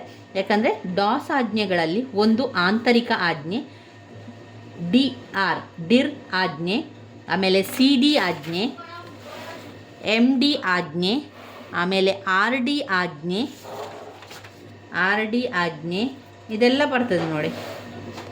CHKDS ಆಜ್ಞೆ, ಬಾಹ್ಯ ಆಜ್ಞೆಗಳು, ಆಮೇಲೆ ಡಿಲ್ಟ್ರಿ ಆಜ್ಞೆಗಳು, ಡಾಸ್ಕಿ ಆಜ್ಞೆಗಳು, ಇದೆಲ್ಲ ಕೂಡ ಆಜ್ಞೆಗಳಲ್ಲಿ ಬರುವಂಥದ್ದು. ನಾವು 10 ಅಂಕಕ್ಕೆ ಬಂದಾಗ 10 ಆಜ್ಞೆಯನ್ನಾದರೂ ಕಲಿಬೇಕಾಗ್ತದೆ. ಆ ಆಜ್ಞೆಯನ್ನು ಯಾವ ರೀತಿ ಇದೆ ಎನ್ನುವಂಥ ನಮಗೆ ಗೊತ್ತಿರಬೇಕು. ಇಲ್ಲಿ ಆಂತರಿಕ ಆಜ್ಞೆಗಳು VR ಕಮಾಂಡ್ಗಳು. VR ಆಜ್ಞೆ MS-DOSನ ಆವೃತ್ತಿ ಸಂಖ್ಯೆಯನ್ನು ತೋರಿಸುತ್ತದೆ. ಕೆಳಗಿನ ಸಂದೇಶ ನೀಡಿದರೆ VER ನಿಮ್ಮ ತೆರೆಯ ಮೇಲೆ ಕಾಣಿಸಿಕೊಳ್ಳುತ್ತದೆ. ಡಾಸ್ ಆವೃತ್ತಿ 6.22. DR ಆಜ್ಞೆಯನ್ನು ಒಂದು ಕೋಶದ ವಿಷಯಗಳನ್ನು ವೀಕ್ಷಿಸಲು ಬಳಸಲಾಗುತ್ತದೆ. ಒಂದು ಕೋಶದ ವಿಷಯಗಳನ್ನು ವೀಕ್ಷಿಸಲು ಬಳಸಲಾಗ್ತದೆ. ಒಂದು ಲೈನ್ ಬರೆದ್ರೆ ಆಯಿತು, ಇದು ಯಾವುದಕ್ಕೆ ಬಳಸ್ತೇವೆ ಅಂತ. ಈಗ DR ಆಜ್ಞೆ ಅಂತ ಬಂದಾಗ DR ಆಜ್ಞೆ ಒಂದು ಕೋಶದ ವಿಷಯಗಳನ್ನು ವೀಕ್ಷಿಸಲು ಬಳಸಲಾಗ್ತದೆ. ಆಮೇಲೆ CD ಆಜ್ಞೆ ಯಾಕೆ? CD ಆಜ್ಞೆಯನ್ನು ಕೋಶಗಳನ್ನು ಬದಲಾಯಿಸಲು ಬಳಸಲಾಗ್ತದೆ. CD ಆಜ್ಞೆ ಕೋಶವನ್ನು ಬದಲಾಯಿಸಲು ಬಳಸಲಾಗ್ತದೆ. CDABC ಆದೇಶ ಅಂತ ಬರೀರಿ. ನಂತರ P ಆಜ್ಞೆ. DR ಮತ್ತು P ಆಜ್ಞೆ ಯಾವುದಕ್ಕೆ ಬಳಸ್ತೇವೆ? ಇದನ್ನು ಒಂದು ಸಮಯದಲ್ಲಿ ಒಂದು ಕೋಶದ ವಿಷಯಗಳನ್ನು ಒಂದು ಸ್ಕ್ರೀನ್ನಲ್ಲಿ ವೀಕ್ಷಿಸಲು ಈ ಆಜ್ಞೆಯನ್ನು ಪ್ರಾಂಪ್ಟ್ನಲ್ಲಿ ಟೈಪ್ ಮಾಡಿ ನೋಡುವಂಥದ್ದು. ಅದಾದಮೇಲೆ MD ಆಜ್ಞೆ ಅಂದರೆ ಏನು?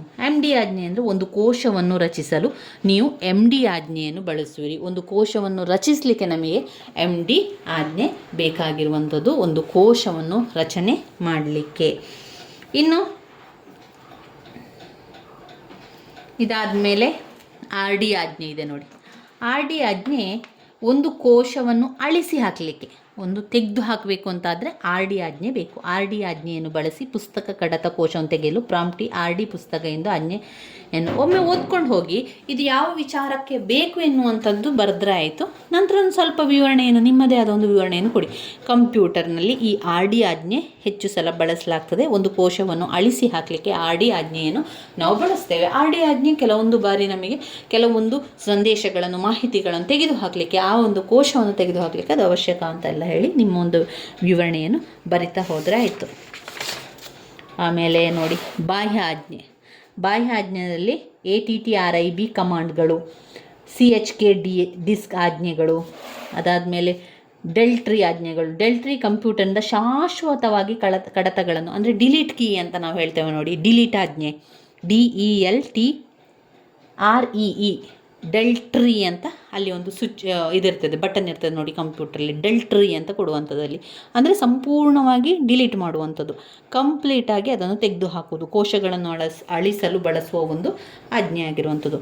ಡಾಸ್ ಕೀ ಒಂದು MS DOSನ ಉಪಯುಕ್ತತೆ. ಇದು ಒಂದು ಬಳಕೆದಾರರ ಕಂಪ್ಯೂಟರ್ನಲ್ಲಿ ಬಳಸಲಾದ ಆದೇಶಗಳ ಇತಿಹಾಸವನ್ನು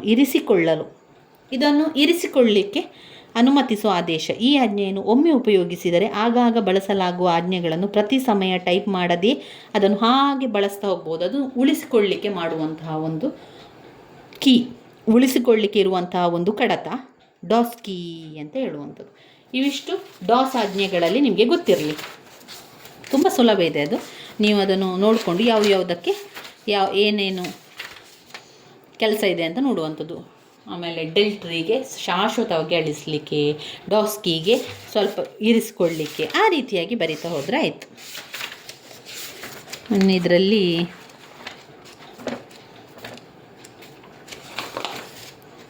ನಾವೆಲ್ಲವನ್ನು ನೋಡ್ತಾ ಹೋಗುವ ಯಾವುದು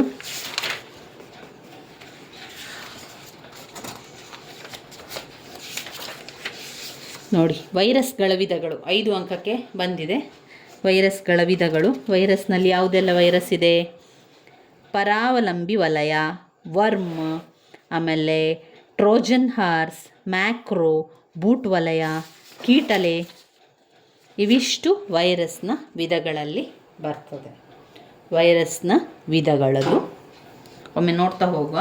ಸೋಂಕು ವೈರಸ್ನ ವಿಧಗಳಲ್ಲಿ ಒಂದು ಪರಾವಲಂಬಿ ವೈರಸ್, ಅಂದರೆ ಅದು ಇನ್ನೊಬ್ಬರಿಗೆ ಪರಾವಲಂಬಿ ಆಗಿರ್ತದೆ. ಅದು ನಮ್ಮ ಒಂದು ಮಾಹಿತಿಗಳನ್ನೆಲ್ಲ ಹಾಳು ಮಾಡಲಿಕ್ಕೆ ಉಪಯೋಗಿಸ್ತಾರೆ. ಅದೊಂದು ಪರಾವಲಂಬಿ ವೈರಸ್ಗಳು ಕಾರ್ಯಗತಗೊಳಿಸಬಹುದಾದ ಕಡತಗಳಿಗೆ ಲಗತ್ತಿಸಿಕೊಳ್ಳುವ ಮೂಲಕ ಸಂತಾನೋತ್ಪತ್ತಿ ಮಾಡುವ ಕೋಡ್ ಅವಶೇಷಗಳು. ಬಳಕೆದಾರರ ಸೋಂಕಿತ ಪ್ರೋಗ್ರಾಂ ಆರಂಭವಾದಾಗ ವೈರಸ್ ತನ್ನ ಅಸ್ತಿತ್ವವನ್ನು ಮರೆಮಾಡಲು ಸಲುವಾಗಿ ಮೊದಲು ನಂತರ ಬಿಡುಗಡೆಯಾಗುತ್ತದೆ. ಇದು ಮೂಲ ಪ್ರೋಗ್ರಾಮನ್ನು ಪ್ರಚೋದಿಸುತ್ತದೆ. ಪರಾವಲಂಬಿ ವೈರಸ್ ಮೂಲ ಪ್ರೋಗ್ರಾಂನ ಹಕ್ಕುಗಳನ್ನು ಪಡೆದುಕೊಂಡು ಸ್ವಯಂ ಪುನರಾವರ್ತಿಸಲು ಸಾಧ್ಯವಾಗುತ್ತದೆ. ವರ್ಮ್ ಇಂಟರ್ನೆಟ್ ವರ್ಮ್ ವೈರಸ್ನಿಗಿಂತ ಭಿನ್ನವಾಗಿದೆ. ಇದರ ಪ್ರೋಗ್ರಾಂಗಳು ಕಡತಗಳನ್ನು ಸೋಂಕಿಸುವುದಿಲ್ಲ. ಆಮೇಲೆ ಟ್ರೋಜನ್ ಹಾರ್ಸ್ಗಳು ಒಂದು ಕಾರ್ಯಕ್ರಮ. ಇದು ಆಕಾರಗಳನ್ನು ನಿಜವಾಗಿ ಹಾನಿ ಹಚ್ಚುವ ಸಂದರ್ಭದಲ್ಲಿ ತಂಪಾದ ಅಥವಾ ಉಪಯುಕ್ತ ಎನ್ನುವ ಹಾಗೆ ಮಾರುವೇಷದಲ್ಲಿ ದುರುದ್ದೇಶಪೂರಿತ ಕೋಡ್ಗಳನ್ನು ಮರೆಮಾಚುತ್ತದೆ. ಟ್ರೋಜನ್ ಹಾರ್ಸ್ಗಳು ಸ್ವಯಂಚಾಲಿತವಾಗಿ ಪುನರಾವರ್ತಿಸಲು ವಿನ್ಯಾಸಗೊಳಿಸಲಾಗಿದೆ. ಇನ್ನು ಮ್ಯಾಕ್ರೋ ವೈರಸ್ಗಳು ವಿವಿಧ ಕಾರಣಗಳಿಗಾಗಿ ಅತ್ಯಂತ ಸಾಮಾನ್ಯ ರೀತಿಯ ವೈರಸ್ಗಳಲ್ಲಿ ಒಂದಾಗಿದೆ. ಇದು ಬರೆಯಲು ಸ್ವಲ್ಪ ಜಾಣ್ಮೆ ಬೇಕಾಗ್ತದೆ. ಅನೇಕ ಸಾಮಾನ್ಯ ಅನ್ವಯಗಳು ಮ್ಯಾಕ್ರೋಗಳನ್ನು ಬಳಸಲಾಗುತ್ತದೆ. ಇನ್ನು ಬೂಟ್ ವಲಯ. ಬೂಟ್ ವಿಭಾಗದಲ್ಲಿರುವ ಕಾನೂನುಬದ್ಧ ವಿಷಯಗಳ ಆವೃತ್ತಿಯನ್ನು ಬೂಟ್ ಸೆಕ್ಟರ್ ವೈರಸ್ಗಳು ಮಾರ್ಪಡಿಸುವ ಮೂಲಕ ಕಂಪ್ಯೂಟರ್ಗೆ ಸೋಂಕು ತಗುಲಿಸುತ್ತದೆ. ಇಂತಹ ಗಣಕವನ್ನು ಬೂಟ್ ಮಾಡಲು ಬಳಸಿದರೆ ವೈರಸ್ ಸೋಂಕು ಹರಡುತ್ತದೆ. ಇದು ಕೇವಲ ಯಂತ್ರ ಸೋಂಕು. ಕಾರ್ಯಾಚರಣಾ ವ್ಯವಸ್ಥೆಗಳು ಈಗ ಬೂಟ್ ಸೆಕ್ಟರ್ ರಕ್ಷಿಸಲು ಪ್ರತಿನಿಧಿಸುತ್ತಿರುವುದರಿಂದ ಫ್ಲಾಫಿ ಡಿಸ್ಕ್ಗಳು ವಾಸ್ತವವಾಗಿ ಆಧುನಿಕ ಅನ್ವಯಗಳನ್ನು ಸಂಗ್ರಹಿಸಲು ನಿಷ್ಪ್ರಯೋಜಕವಾಗಿರುವುದರಿಂದ ಈ ವೈರಸ್ಗಳು ಅಪಾಯವಿಲ್ಲ. ಇನ್ನು ಕೀಟಲೆ ವೈರಸ್. ಇದು ವಾಸ್ತವವಾಗಿ ವೈರಸ್ಗಳಲ್ಲ. ತಪ್ಪು ಮಾಹಿತಿ ಅಥವಾ ಹುಸಿ ತಾಂತ್ರಿಕ ಭಾಷೆಗಳಲ್ಲಿ ಸೂಚನೆಗಳನ್ನು ಹೊಂದುವುದು ಕೆಲವು ಹಾನಿ ಪ್ರಚೋದಿಸಬಹುದು. ಇದು ಕೌಶಲ್ಯರಹಿತ ಜನರು ಬರೆದಿರುವ ಪ್ರಚೋದಕ ಹೊಂದಿರುವ ಸಂದೇಶಗಳು. ಇದು ಕೀಟಲೆಯ ನಮೂದಿಸುವುದು. ಸಾಮಾನ್ಯವಾಗಿ ಬಳಕೆದಾರ ಅವನ ವಿಳಾಸ ಪುಸ್ತಕದಲ್ಲಿರುವ ಎಲ್ಲರಿಗೂ ಈ ಸಂದೇಶವನ್ನು ಕಳಿಸಲು ತೆರೆಯಲಾಗಿತ್ತು. ಪರಿಣಾಮವಾಗಿ ಅನಗತ್ಯ ಇಮೇಲ್ಗಳ ಒಂದು ಪ್ರವಾಹ ಪ್ರೇರೇಪಿಸುತ್ತದೆ ಮತ್ತು ಬ್ಯಾಂಡ್ವಿಡ್ತ್ ವೇಸ್ಟ್ ಆಗುತ್ತದೆ. ವೈರಸ್ ಹರಡಲು ವಿಂಡೋಸ್ ಮತ್ತು ವೇದಿಕೆಯಾದರೂ ತನ್ನ ಬಹುವ್ಯಾಪಕವಾದ ಹರಡುವಿಕೆಯ ಕಾರಣ. ಇವಿಷ್ಟ ಆಗ್ತದೆ. ಇನ್ನು ತಡೆಗಟ್ಟುವಿಕೆ ಅಂತ ಹೇಳಿದರೆ ಅದರಲ್ಲಿ ಡಬಲ್ ಕ್ಲಿಕ್ ಮಾಡುವುದರಿಂದ ಇಂಟರ್ನೆಟ್ನಿಂದ ಕಡತಗಳನ್ನು ಡೌನ್ಲೋಡ್ ಮಾಡುವುದರಿಂದ ಅದು ಹರಡುವಂಥದ್ದು. ಅದರಿಂದ ವೈರಸ್ ದಾಳಿಗೆ ಮೊದಲೇ ನಾವೆಲ್ಲ ಎಚ್ಚರಿಕೆಯನ್ನು ವಹಿಸಬೇಕು. ನೆಟ್ವರ್ಕಿಂಗ್. ಜಾಲಗಳ ವಿಧಗಳು ಮುಖ್ಯವಾಗಿರುವಂಥದ್ದು. ಜಾಲಗಳ ವಿಧಗಳು. ನೀವು ಪ್ರಶ್ನೆ ಪತ್ರಿಕೆಗಳನ್ನು ಯಾರೆಲ್ಲ ನೋಡ್ಕೊಳ್ಳಿಲ್ವೋ ಮತ್ತೊಮ್ಮೆ ಪ್ರಶ್ನೆ ಪತ್ರಿಕೆಯನ್ನು ನೋಡ್ಕೊಳ್ಳಿ. ಹಳೆಯ ಪ್ರಶ್ನೆ ಪತ್ರಿಕೆ 2023ರಲ್ಲಿ ಬಂದಿರುವಂಥ ಕಂಪ್ಯೂಟರ್ನ, ಅದರಲ್ಲಿ 5 ಅಂಕಕ್ಕೆ ಬಂದಿರುವಂಥದ್ದು ಕಂಪ್ಯೂಟರ್ ಇತಿಹಾಸ ವಿವರಿಸಿ, ಯಾವುದೇ 3 ಇನ್ಪುಟ್ ಸಾಧನ ವಿವರಿಸಿ, ಸಂಕ್ಷಿಪ್ತವಾಗಿ ಕಂಪ್ಯೂಟರ್ ಮೆಮೊರಿ ವಿವರಿಸಿ, ಕಂಪೈಲರ್ ಮತ್ತು ಇಂಟರ್ಪ್ರೆಟರನ್ನು ವಿವರಿಸಿ, ನೀವು ಹೇಗೆ MS ವರ್ಡ್ ಡಾಕ್ಯುಮೆಂಟ್ಗೆ ಚಿತ್ರವನ್ನು ಸೇರಿಸುವಿರಿ ವಿವರಿಸಿ, ಕಂಪ್ಯೂಟರ್ ಸುರಕ್ಷತೆ ಹಾಗೂ ಅದರ ಲಾಭಗಳನ್ನು ತಿಳಿಸಿ. 10 ಅಂಕದ ಪ್ರಶ್ನೆಗಳು. ಮಲ್ಟಿಮೀಡಿಯಾ ಅನ್ವಯಗಳ ಪ್ರಾಮುಖ್ಯತೆಯನ್ನು ವಿವರಿಸಿ, ಸೈಬರ್ ಕಾನೂನನ್ನು ವಿವರಿಸಿ, MS ವರ್ಡ್ನಲ್ಲಿ ಒಂದು ಟೇಬಲ್ ರಚಿಸಲು ಇರುವ ಹಂತಗಳನ್ನು ವಿವರಿಸಿ, ಬೈನರಿಯಿಂದ ಡೆಸಿಮಲ್ಗೆ ಹಾಗೂ ಹಿಮ್ಮುಖವಾಗಿ ಸಂಖ್ಯೆ ಪರಿವರ್ತಿಸಲು ಇರುವ ಹಂತಗಳನ್ನು ವಿವರಿಸಿ, ವಿವಿಧ ಬಗೆಯ ಆಪರೇಟಿಂಗ್ ಸಿಸ್ಟಮ್ಗಳನ್ನು ವಿವರಿಸಿ. ಇನ್ನು 15 ಅಂಕದ ಪ್ರಶ್ನೆಗಳು. ನೆಟ್ವರ್ಕ್ ಟಪೋಲಾಜಿ ವಿವರಿಸಿ, ಗಾತ್ರ, ವೇಗ, ಸಾಮರ್ಥ್ಯ ಆಧರಿಸಿ ಕಂಪ್ಯೂಟರ್ಗಳ ವರ್ಗೀಕರಣವನ್ನು ವಿವರಿಸಿ, ರೇಖಾಚಿತ್ರದ ಜೊತೆಗೆ ಡಿಜಿಟಲ್ ಕಂಪ್ಯೂಟರ್ನ ಕ್ರಿಯಾತ್ಮಕ ಘಟಕವನ್ನು ವಿವರಿಸಿ, ಡಾಸ್ ಎಂದರೇನು, ಆಂತರಿಕ ಮತ್ತು ಬಾಹ್ಯ ಡಾಸ್ಗಳ ಆದೇಶವನ್ನು ವಿವರಿಸಿ. ಇದುವೇ ನೋಡಿ ಆಂತರಿಕ ಮತ್ತು ಬಾಹ್ಯ ಡಾಸ್ಗಳು. ನಾವು ಈಗಾಗಲೇ ತಿಳ್ಕೊಂಡೆವು ನೋಡಿ, ಆಜ್ಞೆಗಳೆಲ್ಲ ಬರ್ತದಲ್ಲ, ಇದುವೇ ಆಂತರಿಕ ಆಜ್ಞೆ. ಒಂದು ಆಂತರಿಕ ಆಜ್ಞೆ ಡಾಸ್ಗಳಲ್ಲಿ ಆಂತರಿಕ ಆಜ್ಞೆ, ಮತ್ತೊಂದು ನಾವು ನೋಡಿದೆವು ನೋಡಿ ಇಲ್ಲಿ 2ನೇದು ಬಾಹ್ಯ ಆಜ್ಞೆ. ಇದುವೇ ಆಂತರಿಕ ಆಜ್ಞೆ ಮತ್ತು ಬಾಹ್ಯ ಆಜ್ಞೆಗಳು 2 ಇದೆ. ಅದರಲ್ಲಿ ಇರುವಂತಹ ಅನೇಕ ಪಾಯಿಂಟ್ಸ್ಗಳಿದೆ. ಅದರಲ್ಲಿ ಆಂತರಿಕ ಆಜ್ಞೆಗಳಲ್ಲೂ ಕೂಡ ತುಂಬಾ ಪಾಯಿಂಟ್ಸ್ ಇದೆ. DR ಆಜ್ಞೆ ಇರ್ಬೋದು, CD ಆಜ್ಞೆ, DR ಆಜ್ಞೆ, MD ಆಜ್ಞೆ, RD ಆಜ್ಞೆ ಎಲ್ಲ ಇದೆ. ಅದೇ ರೀತಿ ಬಾಹ್ಯ ಆಜ್ಞೆಗಳಲ್ಲೂ ಕೂಡ ಹಾಗೆ CHK DSK ಆಜ್ಞೆ, ಡೆಲ್ಟ್ರಿ ಆಜ್ಞೆ, ಡಾಸ್ಕಿ ಆಜ್ಞೆ, ಅಪ್ ಆ್ಯಂಡ್ ಡೌನ್ ಆಜ್ಞೆ, ಅದೆಲ್ಲ ಬರಿತಾ ಹೋದರೆ ಆಯಿತು. ಯಾವುದಕ್ಕೆ ಡಾಸ್ ಎಂದರೇನು, ಆಂತರಿಕ ಮತ್ತು ಬಾಹ್ಯ ಡಾಸ್ ಆದೇಶವನ್ನು ವಿವರಿಸಿ ಅಂತ ಕೇಳಿದಾರಲ್ವ, ಅದಕ್ಕೆ ಮೊದಲಿಗೆ ಡಾಸ್ ಅಂದರೆ ಏನು ಅಂತ ನೀವು ಬರಿಬೇಕು.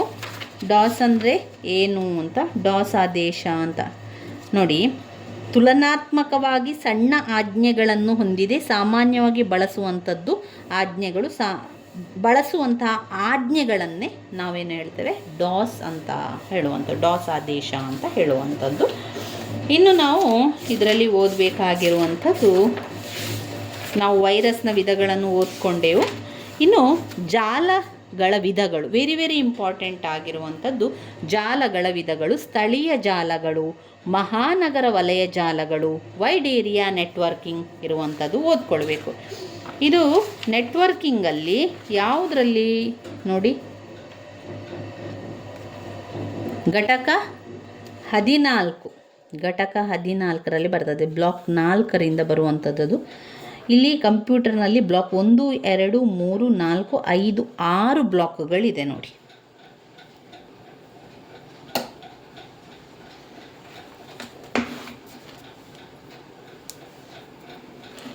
ನೆಟ್ವರ್ಕಿಂಗ್ ಟಪೋಲಾಜಿ, ಜಾಲಗಳ ವಿಧಗಳು, ಇನ್ನಷ್ಟು ವಿಚಾರಗಳು, ಇನ್ನಷ್ಟು ಮುಖ್ಯವಾದ ಪಾಯಿಂಟ್ಸ್ಗಳಿದೆ. ಅವುಗಳನ್ನೆಲ್ಲ ನಾವು ಮುಂದಿನ ವಿಡಿಯೋದಲ್ಲಿ ತಿಳ್ಕೊಳ್ಳುವ ಸ್ನೇಹಿತರೆ. ನನ್ನ ವಿಡಿಯೋಸ್ ಎಲ್ಲ ನಿಮಗೆ ಇಷ್ಟ ಆಗಿದ್ದರೆ ಲೈಕ್ ಕೊಡಿ, ಶೇರ್ ಮಾಡಿ, ಸಬ್ಸ್ಕ್ರೈಬ್ ಮಾಡಲಿಕ್ಕೆ ಮರಿಬೇಡಿ. ಧನ್ಯವಾದಗಳು.